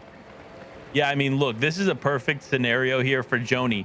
If I had to break it down, right, and how a game should go, right, you fight early game, off spawn ideally, but within that first zone, maybe zone 2, then mid game, you play it patiently. You just kind of find a nice position. You wait it out, get tags where you can and where you should for surge. And then in game, let those eliminations come to you. It's all about positioning in those final moments. You get ahead of the zone and look back, and these players that are scrambling towards you all become targets. So that's what you love to see there for Joni. Great start, but for Rack, doesn't have any eliminations on the board. And with only 4 points here in total for this competition, is going to need to pick up the pace quite a bit to try and climb into the top 10. It's very possible. Again, I don't want to say that anybody is impossible of climbing up those leaderboards, but again, the big issue is that the further you wade into these, the more that those eliminations are heavily going to weigh on your overall score. It's not that you can't catch up with placement points, but it is sort of, again, like we talked about before, if you're going to just try and go for placement points, you're basically banking on the other players that are on the current leaderboard not getting any points, not getting themselves further established. And speaking of established, NDZ establishes themselves a castle here. They've got a lay of the land unlike anything I have ever seen. They've got free roam to shoot at anybody who they desire. Yeah, and look, this is it. It's almost like a porta-fort here, structured. And honestly, I love it. For NDZ, this is a great spot. And look at the material count. A lot of players, they spend a ton of material, and you see these structures that they've built, right? But no, 130 builds remaining. That is very, very effective builds, if I do say so myself. Oh, yeah, that's how you want to play these type of games as well. Is just to make sure that even if you're going to use a ton of your builds, even if you do want to make a gigantic structure, just to be able to hold on to as many of those builds as you can in the worst case scenario, as someone charges you, takes the high ground, and you got to fight for it. And he's at no stranger to fighting for the high ground so far here, though. So they're in a comfortable position. Less comfortable, though, Rack. Like we talked about before, the Storm Surge threshold officially underway, and as the Storm Surge is going to start ticking away at different players due to the fact that we've still got 16 here in game number 3, it's going to make players like Frack have to kind of second-guess themselves for these fights. They know they're in a comfortable position right now, but as that damage threshold continues to fluctuate, what if they drop underneath it? What if all of a sudden they got to try and take a battle against YouTube Act in front of them? Speaking of in front of them, Elite Spectral here. Oh, my word, in front of nobody. Caught off guard. They were sizing up Armin, thinking about taking that fight, and instead, they get drilled from a distance. Yeah, that is tough. That's a tough place to find yourself here. But for Armin, great little refresh, and probably the one they were looking for, to be fair, because I can imagine that they didn't have everything they need. And there it is. You see it, 98 builds now. Not a lot to work with, but I can only imagine what Armin had just moments ago before that player ended up going down. But now, still looking to connect some shots. Despite having one elimination on the board, they're still hungry for it, and I love that. I love that they're not just going to kind of patiently sit idly by and let the game kind of flow and play out. But now we actually see why. 49 damage above the threshold. That's not a lot. So I understand fully now why Armin is trying to get some shots in, because they know that they are not comfortably above the threshold. In addition to that, they've also only got 11 points so far through 2 games. And like we mentioned so many times here tonight, now that we're getting into the back half of the night, you really have to start rushing, trying to get involved in a lot of these fights and hopefully catch up here while you've got the chance to. And for NZver, that's exactly what they're looking for right now. They're looking for a chance to possibly take out Cypress and get themselves their first elimination of the game, and also get a couple of tags to avoid the Storm Surge threshold. They're 18 below. They need basically a single shot, and they're in comfortable territory. Although that shot could come from a distance, all of a sudden, the wall behind them completely broken out as people start to take shots at NZVR here, and I wonder if they know who's taking the shots at them. With so many players around here, so many players in this zone as we go into our 5th one in just a couple of seconds. Please go over the water. Please go over the water. No, it's going the other way. I know I'm like the only person that likes to see fights over the water, but that would have been fun. Oh, that's not fun, though. Oh, no. It's okay, Bass. I know you like chaos. But, and man, honestly, I kind of wanted it too. I'm like, low-key, I was looking at that zone and I was like, where do I want this thing to go? Oh, the water. But no, look, it happens, right? But now we're in Chrome land. Can I just say this? Like, literally almost every build here outside of the player-built structures, you can phase through. So for players rotating in, if they need to find cover quickly, all they have to do is just jump into a wall, which is guaranteed what we're going to see some of these players do as they begin to rotate, especially considering I've already seen a lot of players low on material, and this is early for these guys to be low on material. So they're going to have to use some of these existing structures just to survive. The best way to do that, just go ahead and phase into that wall. It's a great idea. Unfortunately, as we just saw, the first time someone does try to phase through a wall, and they are punished severely for it. So pick and choose your battles wisely. We've seen people start to do exactly that. They're not necessarily charging in without a care. Oh, but they're charging out without a care. They're barely able to avoid YouTube Act here. And that's kind of what you're looking for, is just trying to avoid those shots unless you need to take them. And for Act right now, they don't really need to take them. They're 100, a little bit underneath that over the Storm Surge threshold, but as players start to drop here and as shots come from the sky, you can see those purple strikes of light just take out players on repeat here. And oh my gosh, look at the shots firing from every which direction. Players dropping like flies. Ficker, unfortunately, going to be one of those players. And we're down to just about our top 40 here, Panda. This is where it starts to get very hectic. We have seen this, such a fast drop off. As soon as we get into circle number 6, 7, 8, and 9 are so hotly contested. Yeah, this is tough, right? There's a lot of people still standing here in zone number 6, meaning all these players are going to start moving. So they need to start moving. A lot of these players like Armand, who find themselves caught on the back of zone, are going to pay an ultimate price, and that is getting sent back to the lobby if they are not careful. So for Cypress now, looking to get ahead of zone, or actually already ahead of zone, now getting to look back and take advantage of any of these players that are rotating. But Cypress opting to keep that or maintain that lead here in the zone. So smart play on his part. We see the players now moving left and right. The Chrome Splash Chaos. That's what I'm going to call these final moments, as everybody rolling around in their balls are just jumping. NDZ, though, still in the game. One of those players using the Chrome Splash to rotate. Honestly, pretty effective. Remember, too, you can actually spend a little bit of time in Storm with these as well, because they do end up healing you for effective white HP. So this is going to be huge here for NDZ, getting into zone almost, and now getting to heal up before having to continue to push forward. But players like Dopefish just ahead are on the hunt. They know that these players could be rotating late, and then all they have to do is catch them off guard, just like NDZ getting caught off guard there for a bit, phasing through a ramp that they probably weren't looking to do. But regardless, they're now in zone. They're now comfortable, and now it's just a bit of a waiting game until they can find somebody to take out. And they really kind of need to. Again, we've seen this from NDZ in a couple of different games, is that they have been very preferential towards that high ground. If they're going to try and fight through the mud with the rest of the pigs here on the ground, that's fine. Low ground's not a bad place to be, but they don't necessarily have a lot of builds to work with. 40 total here, and as you start to see everybody make this migration towards the front side of zone, it's going to be a battle no matter who you are. A couple of players actually going down in the midst of it. I saw Parka drop off in the back of the lobby. So we're seeing everybody just get fight after fight after fight after fight. The high ground barely being fought over right now here, as Kickstunner up at the high ground is not going to necessarily have a ton of people fighting for them. Outplayed here, though. Going to fight for the front side of zone. They do need to take a second to heal on up. Big Pot going to be enough for them. And honestly, this is a player that we haven't seen a lot of, but it seems like they are establishing themselves. 21 points, 2 eliminations. They can have a good game number 3, Panda. We can see this player pop into the top 10 of our leaderboard. Yeah, and that's what they want, right? They want that spectacular game to continue to stand out here. But it's Kai Donner up there on the high ground, effectively sitting pretty, because 75 builds is a nice, healthy spot to be in 7th zone. Well, again, it might be a little too early in my opinion. He is going to luck out here with zone 8, pulling back over his already existing builds.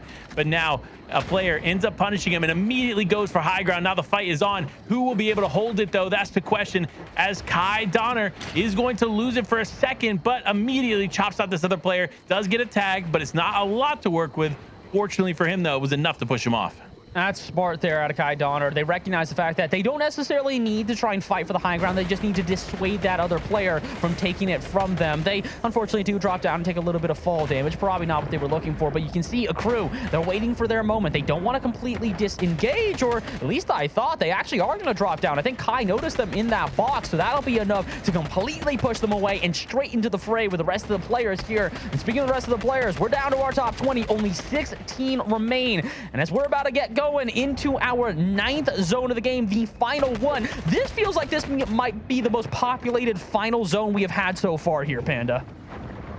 Yeah, I definitely agree. This is going to be a stacker here in these final moments. And for players like Jacob, they're still using the Chrome Splashes pretty effectively. Gets a nice tag in there, but no, runs into another player. These guys are on this moment. I can't believe how many players are fighting on the same layer. Typically, we see these players start to kind of disperse between low, ultimate low, more in the mid ground, different layers in the mid ground, and then height. No, there are so many players playing the same layer in the mid ground. I'm actually impressed at how they've all been able to survive. it's been very impressive considering the fact that it's close proximity. Everybody is taking a shot, but they're choosing it wisely. If they are in a box with another player and they don't want to get their attention, they're not going to start taking shots. They're going to wait until they have that moment, and then maybe they'll start that fight. Speaking of start the fight, Kai Donner here has not started a fight whatsoever. We have seen them here on the high ground just holding on to it barely, and I say barely because they've got 2 builds left. This is probably the end of their builds here, so they're going to have to get involved with the fight at some point, and I think it's right now. Shooting from above, trying to avoid anybody that might contest them, and they don't really have many players to do so. Alexi unfortunately sent out of this lobby. Kai Donner are going to head back into the zone. They're going to try to play for the heal off here, try and find any sort of health that they can, while Fox J and Alexi are going to fight up against each other. Kai has found themselves some health. They'll get right back into the fight, and they found some builds as well. Pan to the high ground, back in favor of Kai Donner, and that might just give them the win condition. Never mind, they'll fall right on top of Foxy. Kai Donner from the highs to the lows. They're just getting involved in the fight. Here it is, the final 1v1 of the game here in the most game-defining, leaderboard-defining moment. It is Kai Donner looking to get shots. They're so evenly held. I can't see who has more of an advantage. Fox J, though, down low. Kai needs to take the shot. He does. 4 eliminations. The victory royale is his, and game 3 is all over. We are halfway through, folks. Halfway through this incredible action. Bass, final thoughts there on game 3. Kai Donner, I got to give you credit there. I was wondering what on earth they were doing, going right back into the zone. I'm like, you got 2 players left. Just stick it out. You can take a second and fight them. They see the builds. They see the health. They get themselves back up to enough health. And as soon as they drop from the high ground, it's the perfect moment. One-shots their opponents, takes the VR. And as a result, they will win game number 3. And honestly, when we get to check out this leaderboard in a little while, I have a feeling they're probably going to be somewhere up top. They have to be, but we're going to take a quick break. But once we get back, we'll dive into that leaderboard. So make sure to stay tuned, and we'll be right back.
Welcome back, everybody, to the Fortnite PlayStation Cup. Again, for those at home that are competing, what are you doing? Go to compete.playstation.com right now. Figure out all the information, not only on this cup, but cups coming up as well. It is going to be huge. Get involved. Sign up now at compete.playstation.com. Man, this has been stacked, Bast. You and I were just talking about it behind the scenes. Like, this has been some of the best gameplay that we've seen in quite some time, and it all comes from PlayStation players there at home. PS4, PS5, showing up and showing out, man. What are your thoughts here in the first half? Honestly, my thoughts are that we have seen that transition, like you and I were talking about, from players kind of trying to get their footing. It's a new season. They're trying to figure out how to utilize some of the new weapons and some of the new items that are in the game. And they've gone from, okay, we're a bit uncomfortable with this, to, all right, I'm going to just charge your box because I want to. It is incredible, the switch that we have seen, the aggression that has come out of some of these players, and it's working out. That third game that we just saw, the way that final zone went down was incredible. And as a result, look at our leaderboard. 4th place, our victory royale winner in their third game, has launched themselves into the top 5 of the leaderboard. And look at that, 80 points for first place, 58 for second, still a 20-point plus lead. That is actually amazing to see. The consistency level there is actually impressive, and we continue to see the rest of the leaderboard shake up, though, because again, remember, Jacob, RZ Mata, Kaidan, all of these players just continue to shake up this leaderboard, and I'm excited because guess what? Game number 4 is almost underway, meaning that we are officially into the second half of these games, and these players now more than ever have some time to define where they stay on the leaderboard. That's the big thing here, is that now as we get into game number 4, this is where it is not just being able to establish yourself. This is where you establish the lead as well. You have found yourself with a good start. You have found yourself with enough of a position that you can now try and figure out how you want to play these games. Do you want to, with your lead, start charging into boxes and see if you can get a couple eliminations here and there? Maybe try and take out some of the other front runners who have been contesting you throughout the night? Or do you want to play this passively? Do you want to wait for your perfect moments and use them exactly as you like? Speaking of perfect moments here, it's not so perfect here for Le System, as unfortunately for them, they found themselves at the top of a build with 0 builds left in their inventory. They've only got a couple of shots, 11 shots in the shotgun and 18 in their submachine gun is not going to be enough. So, Panda, I hate to say this, for System, this is not a great position. They're going to have to try and figure a way to weasel out of this one. Yeah, not a great position whatsoever. But now it's just a waiting game. You see 0 builds for a System, not too much to work with, just going to try and play patiently now, but other players getting a little bit more involved, playing way less patiently. It is now trying to get in there, does look to get a shot off now, unfortunately doesn't have too much control and ends up taking a ton of damage. Now having to use a majority of those materials there as the SMG comes out. You have to be careful. The rapid fire SMG bleeds through builds, so if you do not pay close attention, it will only take a few shots bleeding through and you are out. Oh, speaking of which, shotgun shot, that's going to be enough. Energy there. A single shot will be that. You got to feel for Nauk there as well. They're trying to heal the entire time. They just want a single slice of pizza, and that box keeps on getting cut off from them. And they've got no chance to recover, and unfortunately, they've got no game number 4 as well. This is what it's like. It's cutthroat at this point. If you're trying to make your way through, you need to be so careful with every fight. And speaking of careful here, Sammy, what are you doing? You're trying to get the surprise. Good couple shots. You need one more just to finish off the player, and can they find them? All of you just trying to find a way out. They just want to escape. Heal on up. They've got maybe 10 health to their name. They're gonna get not a small pot off. They see the player charging and they'll still have to keep on retreating. Sammy hunting so aggressively like a snake after a mouse. They continue to slither into every box but could not find the finish. That is tough. Sometimes you get those eliminations, and sometimes, unfortunately, they slip away. But looking at both perspectives, these players are holding on. You see Ali Ju, 5 effective HP and a dream here with very limited material. Does end up getting a bit of a return and actually walks away, taking out Sammy F and BR. One of the biggest clutch moments I think we've seen all day goes to Ali, walking away with no effective HP in that fight, slipping somehow into an elimination. I don't have words for what we just witnessed there. Just for so long, chasing after the player, trying to find an opening. And the minute they do, it's a 180. They just hit him with a quick no you and send them packing. My, oh my. I'm going to be reeling back from that one for a while, but it's unfortunately, we don't have time to savor it. We've got to get back into the action and see as Armand takes out Nizer here. And Armand, that's what they're looking for. We talked about it. A player that has been hunting for eliminations game after game. And if they can try and establish themselves here in game number 4, they'll have a little bit of time to catch on up. Speaking of catch up, though, Racklow doesn't need to catch up, just more reestablish themselves. After having such a fantastic game number 1, game number 2 and 3 for them has not been what they've been looking for, Panda. Yeah, it definitely has turned around quite a bit. Still in the top 10, but not nearly close to that top 3 that they found themselves in early on. But for Racklow, it's kind of all about how do I continue forward, right? You had a good start, so that means you still had a foundation, right? Meaning you probably could walk away with a few bad games and still be able to come out in the top 5, top 3, even the top spot. But it all comes down to this. You have to be consistent in these final 3 games. So we'll see what Racklow can do, but we also got to see what Joni can do. One of our, well, honestly, probably more calculated players on the day continues to take fights here over on this side of the map. Continuing to take fights on the outskirts of just the map as a whole. And honestly, not the worst strategy, but again, the big issue we've seen time and time again is that the zone doesn't pull for them, and all of a sudden they got to kind of chase the tail of it. Speaking of chase, though, Botest here trying to get involved with a fight against Joni. They're chasing them down, trying to find some sort of opening, but instead, Joni keeps on firing back with that AR. Can't afford to be too lenient with their shots here, though, Panda. With only 43 left, if all of a sudden they get pressed up upon, it's shotgun pretty much only, and they're still not able to get away. Botest, I got to give you some credit here. You're chasing after a player that does not want to get involved in the fight and just forcing them into it. Sometimes that's what you got to do. And speaking of force them into it here, Coralim just trying to avoid this fight. Meanwhile, Spam on top of them will not let them get away.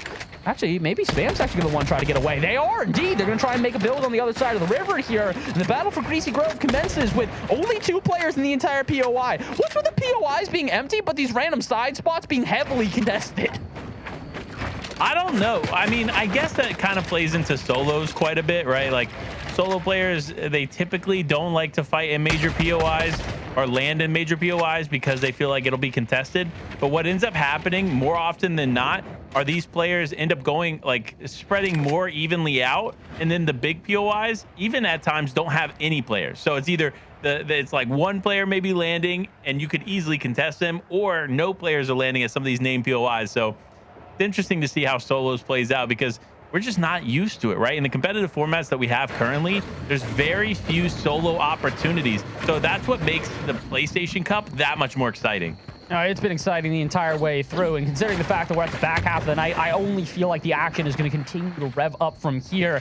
This is what you love to see. You love to see players that are starting to recognize that the stakes are high, and if they do not live up to the expectations, unfortunately for them, they're going to be left in the dust. Speaking of left in the dust here, Coralim unfortunately unable to get that elimination on the player that they were hunting after. They got another chance here, though. Kev right in front of them. Can't quite get the shot, but they do at least land a couple of tags here, and that'll be enough for them to avoid that storm surge threshold, or at least theoretically in a couple of zones. Speaking of which, though, zone's been moving quickly here, or more I should say, the feed been moving quickly. 75 players, and we're not even through the first one yet, Panda.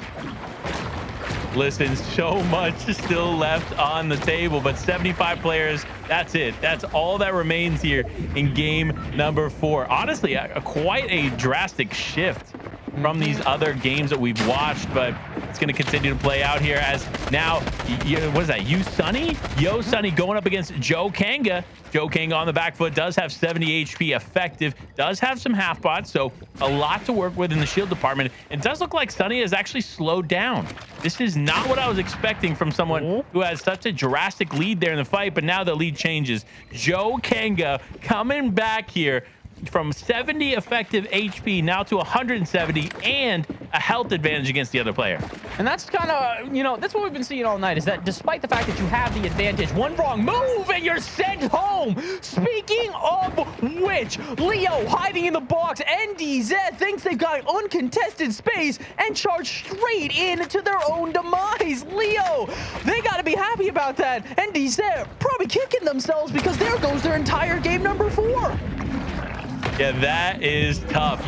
Again, we're in the second half here, folks. So going down early is not an option here for these players. So that is tough to watch. But for players like Leo, FNR, we're seeing them make a comeback, kind of gathering some kind of stride, momentum shifts, if you will, here in this game. And that's what they need. 1 elimination down, 10 more to go. That's what I want to see. Leo, let's pick it up. You get 10 more eliminations.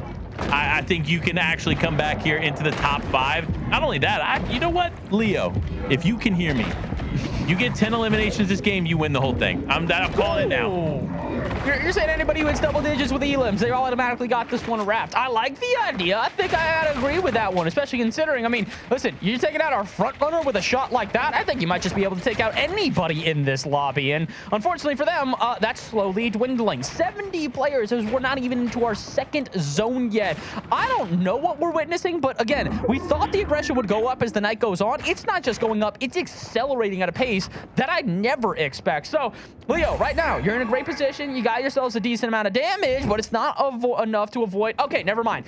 Does switch up. For a second there, I thought maybe they wouldn't be able to avoid the Storm Surge threshold, but indeed, they are going to. 150 above means they've got a little bit of time to sort of rest on their laurels and get ready for the next fight. Speaking of next fight, we know that Trabzon, they don't have an option here. They need to start getting involved with fights. After getting 30+ points in game number 1, game 2 and 3 was not enough. So if they want to reestablish themselves, get themselves back into that solid chunk of change that is our top 10, it's right here and now, Panda. They don't have time to waste.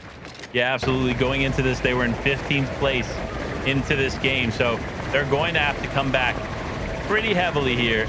But regardless, though, it does look like we have some interesting strats here in the Rave Cave. If you don't know, you can actually fly into the Rave Cave, and there's this little spot, just this one little spot here, where there is a structure that you can actually land under, and you cannot take damage from players above. So it's interesting, right? Players will use this, but honestly, in a lobby like this, you have to be careful, because these moments are where you need to be positioning yourself and getting Storm Surge tags. Because as you can see with Surge active, players like that who are playing a lot more passive are going to find themselves at a huge disadvantage. And the issue is that if you're also in a position like that and you're not already established on the leaderboard, all you're really doing is leaving yourself in a vulnerable position where someone who is on the leaderboard and knows of that strategy can just pick you off as soon as you fly out. Yes, you do technically get to sort of, soar above the skies and get a chance to establish yourself in a better position, but you really don't want to be leaving yourself in somewhere like that, stationary, where anybody can come and try and contest you.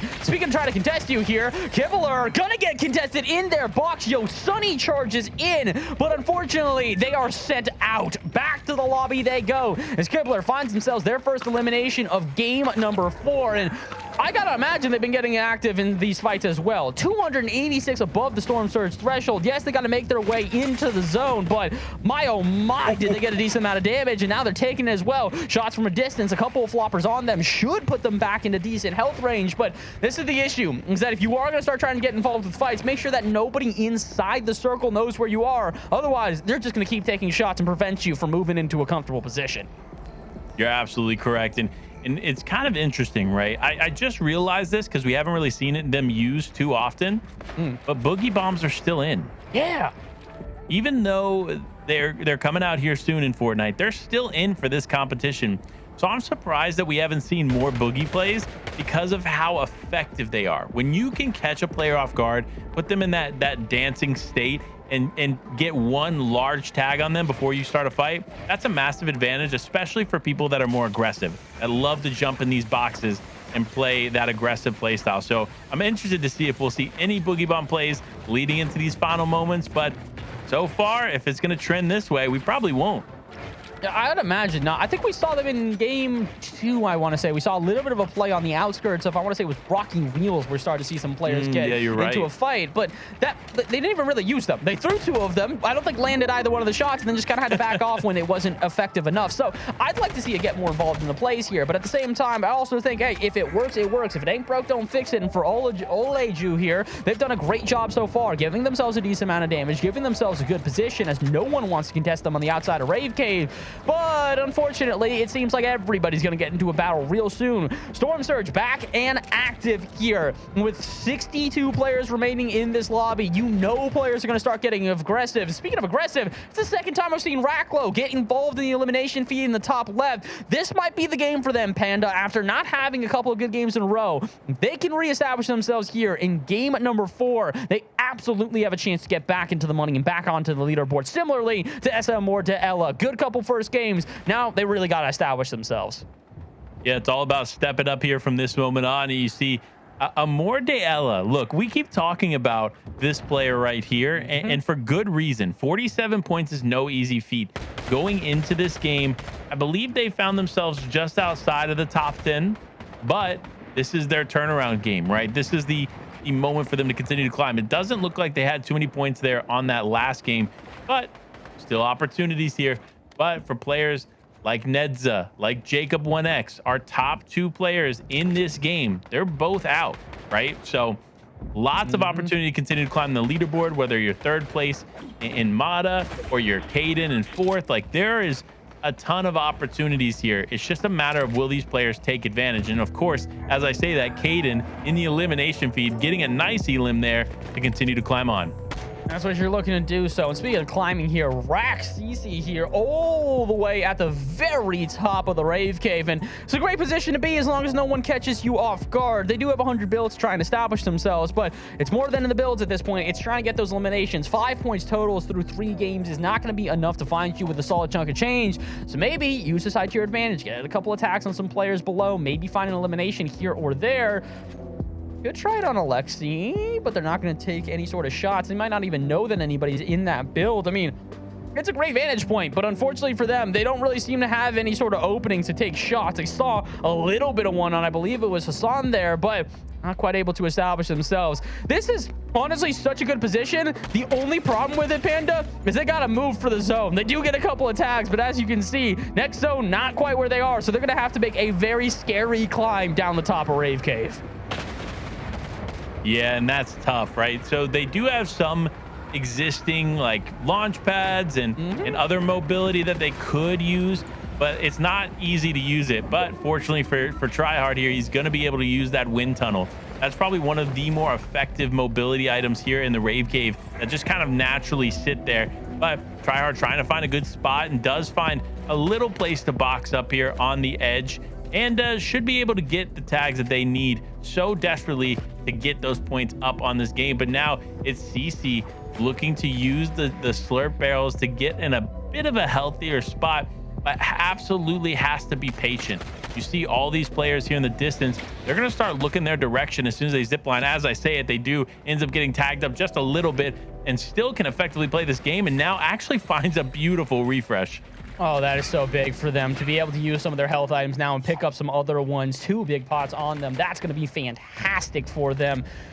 And unfortunately, it's not one of these things where they're necessarily in the zone quite yet. Still a little bit of a migration to be made, but same with all the other players in this lobby. What an interesting zone we have pulled into. The side of Rave Cave with such highs and lows. The difference in elevation here is going to make this such an interesting fight, especially for players like Hassan here, who have found themselves with a decent amount of builds, a decent inventory, and a great vantage point above the rest of the lobby. Now, as we get to the half and half zone number 5, though, they are going to have to make a little bit of a move. But the good thing for them here, Panda, you can kind of just wait for other players to do it first. If they can get some tags from above, they might be able to find a stray elimination here or there, like we just saw CC do on Bepuk, but I still don't necessarily know if it's going to be the best position. For a lot of these players who are on the lower half of the leaderboard. I don't know if I like them playing passively from above and just trying to get tags as much as maybe what we're seeing here out of Sorry, where they got to get in the face of their opponents. They got to get into their boxes, got to get aggressive, because if you don't establish yourself by game number 4, I don't think there's any chance you do it in game number 5 or 6. Granted, we've seen some players pop off before, get themselves 10 to 15 elimination games, but in a solo lobby like this where you're playing by yourself, I don't know if that's necessarily doable. So for Sorry right now, it's time to get aggressive. They are taking shots from distance, trying to find a couple eliminations here or there, but the zone has pulled past them, and it's time to get moving. Chrome Splash going to be in their advantage. They see a player right in front of them, but somebody sees them as well. Shots from a distance. Sorry down to 50 health, and they don't really have much health that can be gained. Chrome Splash will slowly tick them up, but with no shields in their inventory, Panda, they're going to have to try and do something. They are, but fortunately finding that pizza party is going to be huge for them as far as standard heals go. Look at that. Bam. Went from 70 HP to 150. That's going to be a massive boost there for Sorry. And now they're just going to continue to climb, continue to move, continue to stay alive here in this game. But no.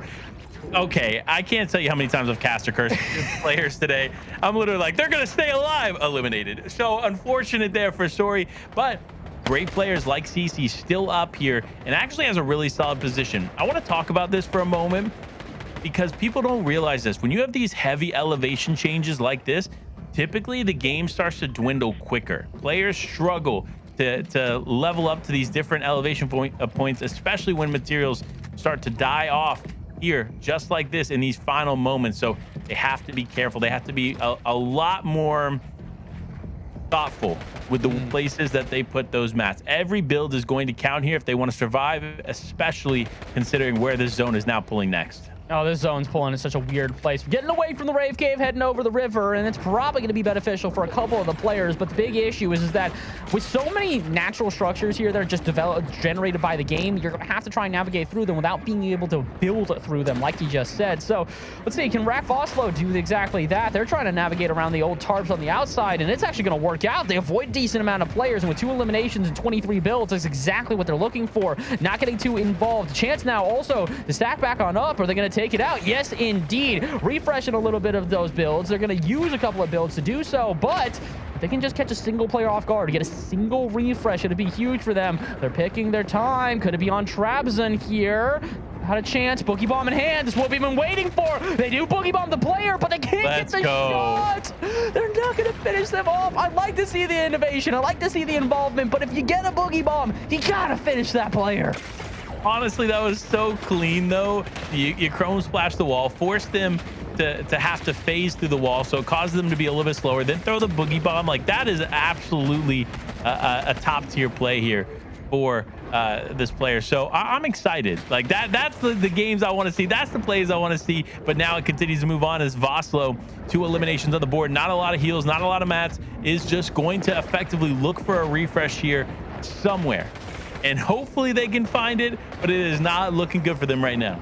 It is not. It is looking good for YZY here. What on earth? No one even close to them. Usually we've got a low ground, mid ground, high ground. High ground, the only thing with some elevation here. Barely anybody even fighting for the mid ground. No one even getting close, but they will still take a shot from the distance. YZY here going to have to take a second to heal on up, and they might not even have that second. Chrome splashing the ground, though, to try and establish a little bit more space for their builds, and they'll keep on moving through. And again, this is something you and I have talked about all night long, Panda, is that if you want to try and take the high ground, it's a great idea. Win condition in your favor. The issue, though, is that you're going to put a huge target on your back, and if you drop down low, it's going to be even bigger. YZY taking in a huge chunk of damage, and now I don't even know if they're going to be able to hold the high ground. Looks like everybody's got their scope sighted on them. Absolutely. As soon as you saw that player drop from height, everybody was like, yes, it's our time, right? So they start focusing in, honing in, taking shots where they could. And now, unfortunately, they're going to end up losing height. But for Never here, gets huge tags, a nice elimination and refresh, and actually the second elimination potentially for them. Actually, it is the first elimination for them on the day, but no, struggling to get through the walls here. Again, it takes a little bit of time of phasing, but Never going to get through. There is a player just close by, does realize this, going to look for this shot. The Chrome splashes come through. Will they be able to get finished? And they do. Oh, that is huge for them as well. They pick up the elimination, pick up some health, and pick up a couple of builds. It is only 11, but that 11 is better than the 0 they had onto them. Have to use a couple just to build a box and give a chance to refresh themselves with their health. But with 7 small potions on them, that's going to by far be enough for them. Although they'd like a couple more eliminations. 18 points make it 20 now total. Means that if they have a good enough game here within our top 15, they can establish themselves, pop themselves into that top 10, at least top 20 on the leaderboard.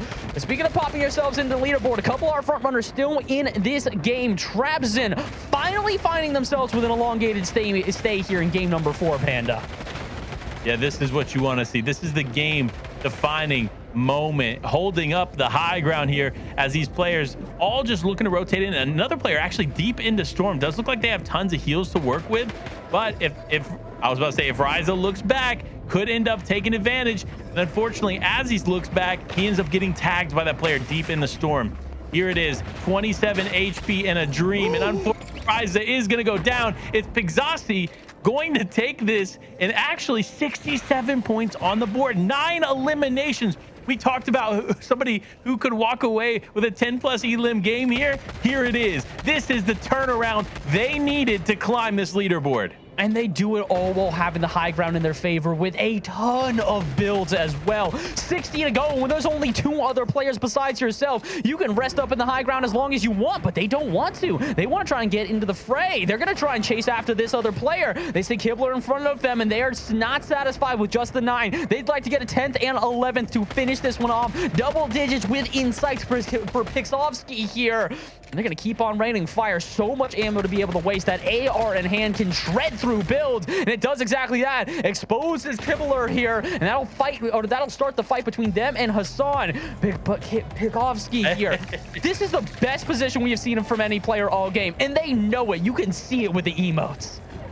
Yeah, look, we got to talk about the Cypher PK emote there for a second. I love it. I love the addition to the game, but now here it is, a 1v1 situation. High ground versus low ground. Pixo versus Kibler, both in their own right, in a nice spot. Could make something happen, but no, as I say that, Kibler ends up getting taken out the Storm. Pixo walks away. 10 eliminations, the victory royale, and probably one of the biggest turnarounds in PlayStation Cup history. Wow, what a game. We weren't even talking about that player beforehand. I didn't even know where they were on the leaderboard. Now I got you covered. Yeah, I was about to say, I'd be surprised if they're not in first. What on earth is that performance? Picking up the victory royale to end that one off. 30 points and 10 eliminations. Folks, if you can do the math at home, that's a 50-point game. Those do not happen often. Yeah, they were in 24th place going into this, and they had 29 points going into this game. That is going to be a massive shift. Again, remember, we talked about it early in game number 4. Our top 2 players went down before Zone 2 even presented itself, meaning that they effectively did not get any points. So this is huge. This could be that massive shift in the leaderboard we were all looking for. Will it be enough, though? That's the real question. Could it actually have changed this leaderboard drastically enough for them to climb into the top spot? We'll find out here in just a few moments as we get this leaderboard ready. But honestly, I'm hoping we're about to see a massive shift. Oh, I hope so as well. And I also do. Again, speaking of massive shifts, though, you have to imagine that Trabzon getting themselves a decent placement, puts them right back in contention here. They are barely unable to take first place, but Pikovsky finds second place with 79 points. NDZ might have gone out early, but they picked up an elimination or 2 there, and that will separate them from that player that just won that game. Pikovsky, though, 17 total elims. That is 5 more than both our second place runners as well as also the player in first place and in 4th. That is absolutely absurd. You look at this leaderboard, right? You see people, 10 eliminations, 11, 12. No.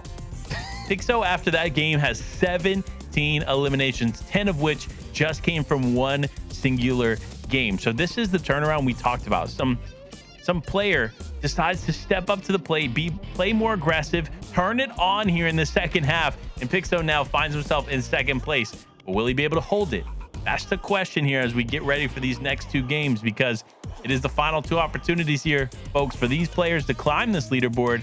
And it looks like there's a lot of people trying to do it because honestly, this has stayed relatively close to one another. You look at this leaderboard, even 40, like 21st compared to 10th, right? It's only like a 10, maybe 15-point difference, which is not a lot in the grand scheme of things. With 30 points per victory royale and 2 points per elimination, it spells one big thing.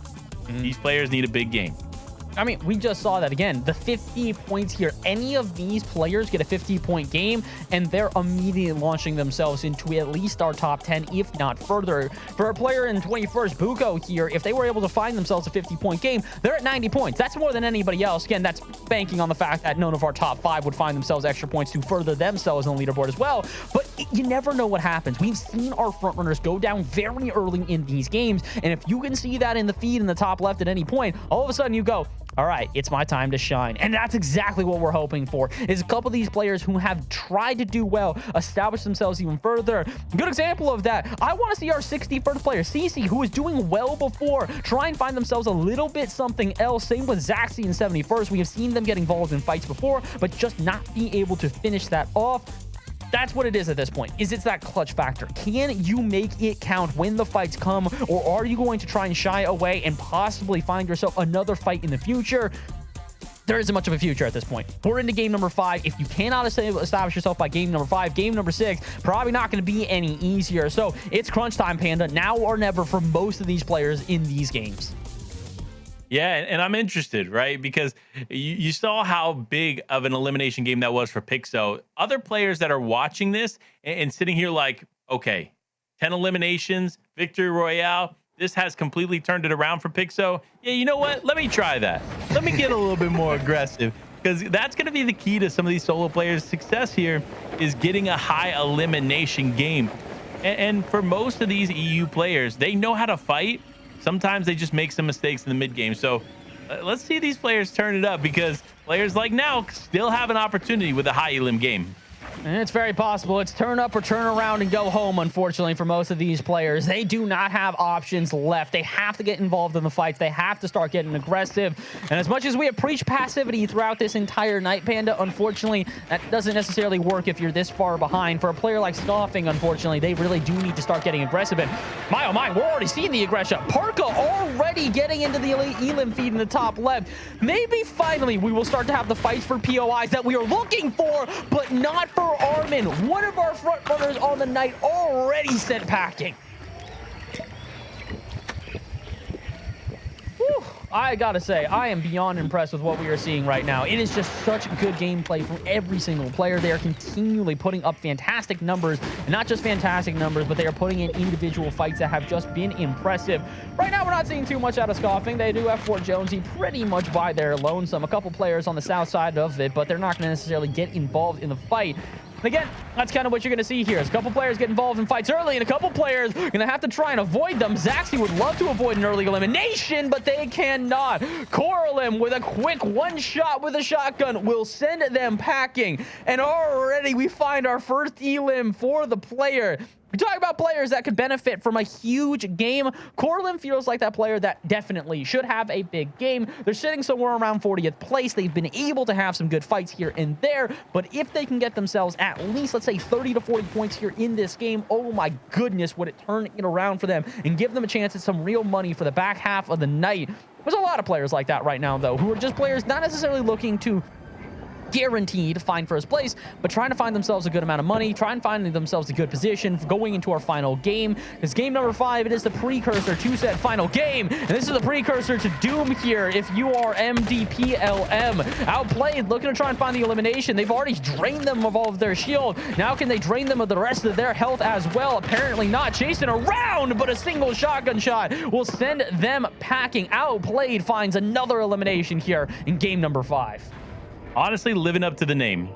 Outplayed, because that was so perfectly executed. You wait, you kind of play into the other player, make the player make a mistake, take advantage, get a shot, get a lead, then push forward. That's literally textbook Fortnite, and fortunately for them, they're going to walk away with elimination for it. But Kibler, one of those players we've seen a few times here in the end game, but not really able to rack a ton of points here on the leaderboard.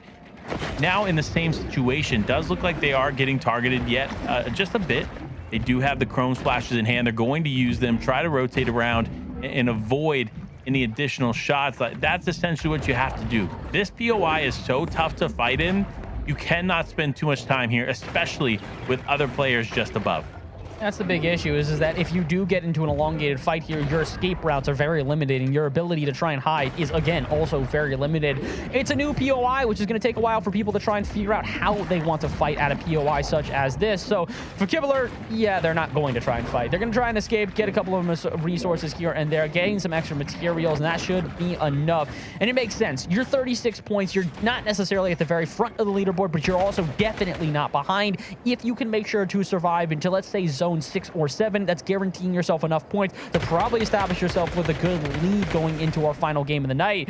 Speaking of good lead into the final game of the night, Never would love to do exactly that, but they just can't seem to find it. Shots from a distance going to leave them a little bit helpless, as, again, the reels have not necessarily been hotly contested, but we have seen a couple of fights go down at Rocky Reels. Yeah, the fights continue, man. Look, Rocky Reels is a great POI. Always has been, right? But when you take the popularity of a Tfue and he starts landing here, right? Him and Zemi love in this spot. They love chonkers as well. You all of a sudden see players start hunting, right? They're like, you know what? If this player, if Tfue, my favorite guy, is landing here, why don't I land here? And then all of a sudden it becomes the most contested drop spot on the map. It kind of feels like the old days of Fortnite, those chapter 1 days, where it's like everybody would land tilted towers because that was the place to land. Well, oh my goodness, yeah. That's what Rocky Reels is now here. That and Rave Cave, between the two, it's just crazy. But Corley, wow, 22 points on the board, but we haven't spent too much time watching them. Now, Greasy Grove is not the easiest POI to work out of, especially after these beautiful reality mushrooms have appeared.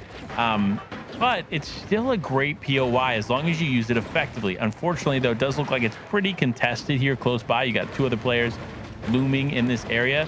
So now what Corley's doing is basically all you can do. Refarm some material, wait patiently for these players to move, and then start to rotate. That's exactly what you want to do in early game, especially when you're in game number 5 where you don't want to overexpose yourself. I will say, I'm still kind of laughing at the fact that we have seen now multiple POIs where we've had like 2 to 3 players drop. That's still not as hotly contested as that random spot that we have seen game in, game out, that players have just been dropping on repeat. Hey, listen, man, if it works, it works. I'm just going to continue to say that. If it works, it works. And apparently it has worked out for a couple of different players here, including Mez, who are at 37 points. I'm starting to recognize, Panda, there's a lot more players here that are just on the cusp of being able to get themselves a huge amount of money, that if they have a good game number 5, they're just going to not accelerate up the leaderboard, but shoot straight to the top. I think it was kind of a wake-up call. Seeing our second place player now in Pikovsky find themselves with such a good game number 4 has made me realize we are not set in stone by any stretch of the imagination. This is so close, almost too close to call at this point. Yes, super close. And you know what? Look, season 4, I'm going to say now, this is going to be the name of close competition. In other seasons, we see players fully just take leads and hold those leads. No, season 4, because of this loadout, it just feels so balanced. And that's why I think these competitions are going to be so tight, because no one player can just easily excel because of one specific item or 2 specific items in the game. No. Everyone here in EU, they know how to play this, and they know how to play it effectively, and that's why this leaderboard stays so close. And it's been close the entire time, and for that player in particular, that has been a problem. NDZ has tried on repeat here to try and pull away from the competition, but game after game have found themselves with lesser and lesser results. It's not that they've played poorly, it's just the issue is that once you establish yourself with about a 40-point game to start on off, after that, you kind of got to try and keep that pace up. Otherwise, people are going to slowly creep up and catch up, and that's exactly what we have seen. Our second place player only 2 points behind them. NDZ at this point have established themselves no further. They do not have any extra points in this game, and although they have a couple of players around them, look how passive they are. They have been burned by early fights on repeat here, Panda. So rather than try and go in, get those eliminations, and try and expand that gap, they're just waiting for the right moments. And honestly, I think that's probably the better play here. It 100% is. You see like for example, ND, right?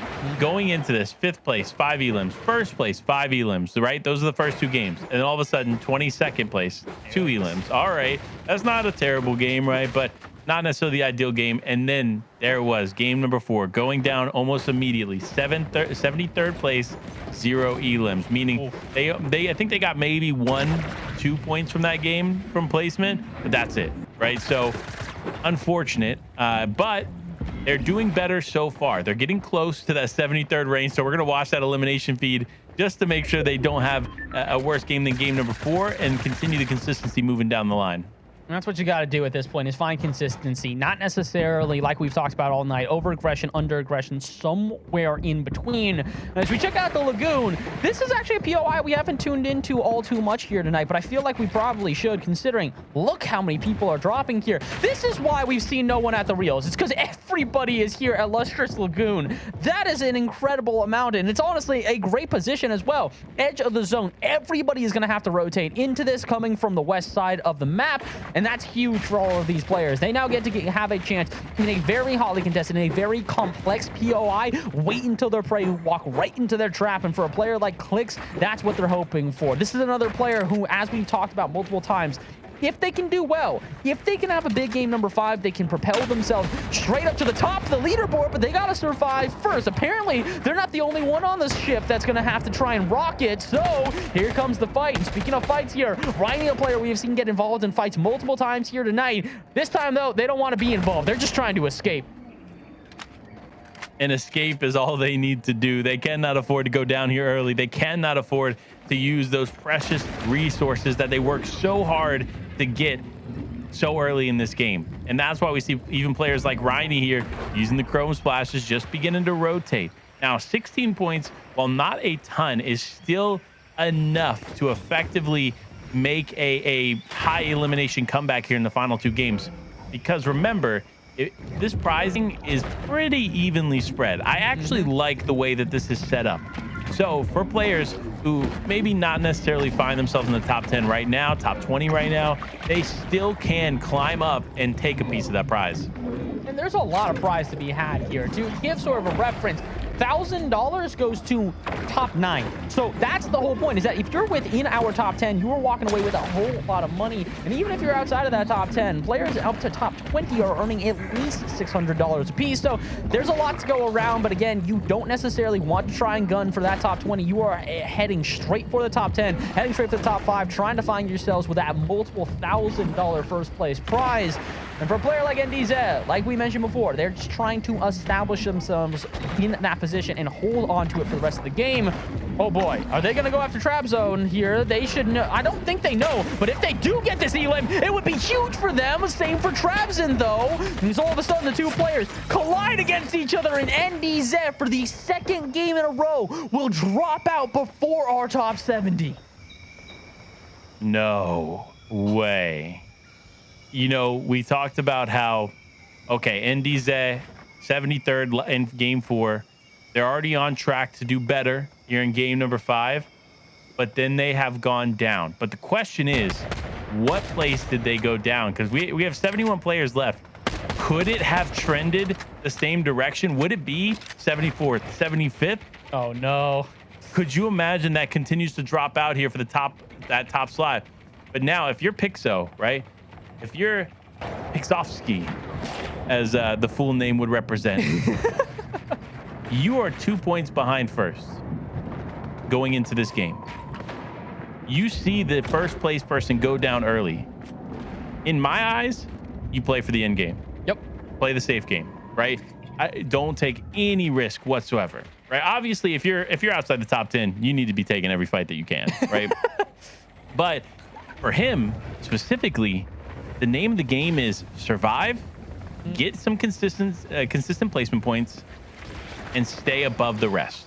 And I think that's what we're going to see here from him. But one of those players that we haven't seen able to stay above the rest is Racklaw. Going into this game, found himself in 9th place here, but looking to continue to climb. This is not the top 3 that he was used to here in the beginning of the day. No, this is still a top 10 finish, though, as of right now.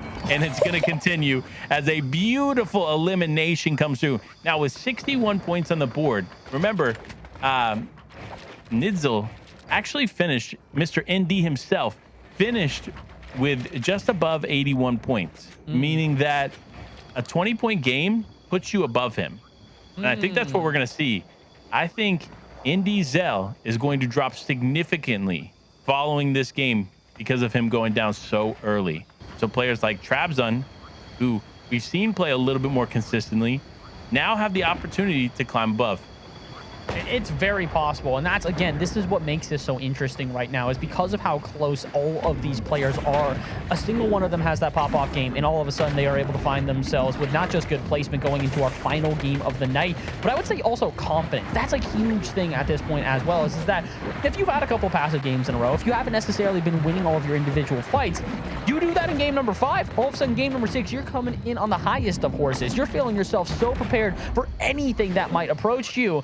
And honestly, that's kind of what I want to see. Out of our top 5 right now, players like Alexi, players like Rack, players like Trabzon, players like even Jacob, who is just outside of that top 5, but have had multiple good games in a row, they can do that here and now. They can get themselves a couple eliminations, find themselves with a solid game number 5, and really establish themselves going into game number 6. Speaking of establish themselves, Pixo again already. I think they technically have the lead at this point because they have the elimination. They've got themselves a decent placement. They survive for another 10 players out of this lobby. That's almost a guaranteed first place, assuming that nobody has that pop-off game that you and I have been talking about.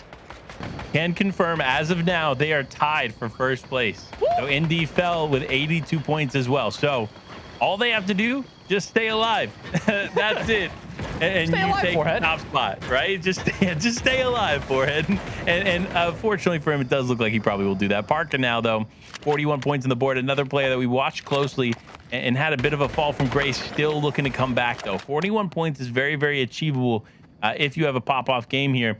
That's just inside the top 20, right? Just inside. But with a nice finish here in game number 5, you find yourself with 60, maybe 70 points. You're in there. You're in the top 10, and you're looking at some major money. So for Parka, that's all that's running through their head, right? I know that's all that would be running through my head. It's like, how do I continue to get to that 70-point range and then stay consistent in the final game? But we'll see how this continues to play out as players continue to drop left and right. Ooh, Karama here, though. They're not necessarily dropping in quite yet. They do see Cliffs as a little bit of an, I would say, exposed position, but they're trying to play this wisely. And again, it's kind of what you have to do at a moment like this. It's even for players like Tenny here, who have themselves with a single elimination and 38 points through the last couple of games.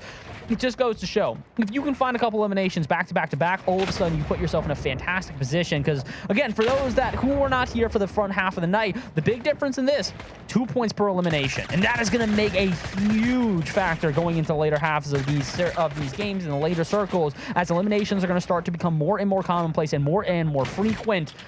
Although, right now for Teeny, they're not quite able to find themselves the elimination. They do see the splash go down, so that might be enough. Are they going to go through the wall? No, instead, they'll try to break it down. But Voslo going to have to try and escape no matter the cost.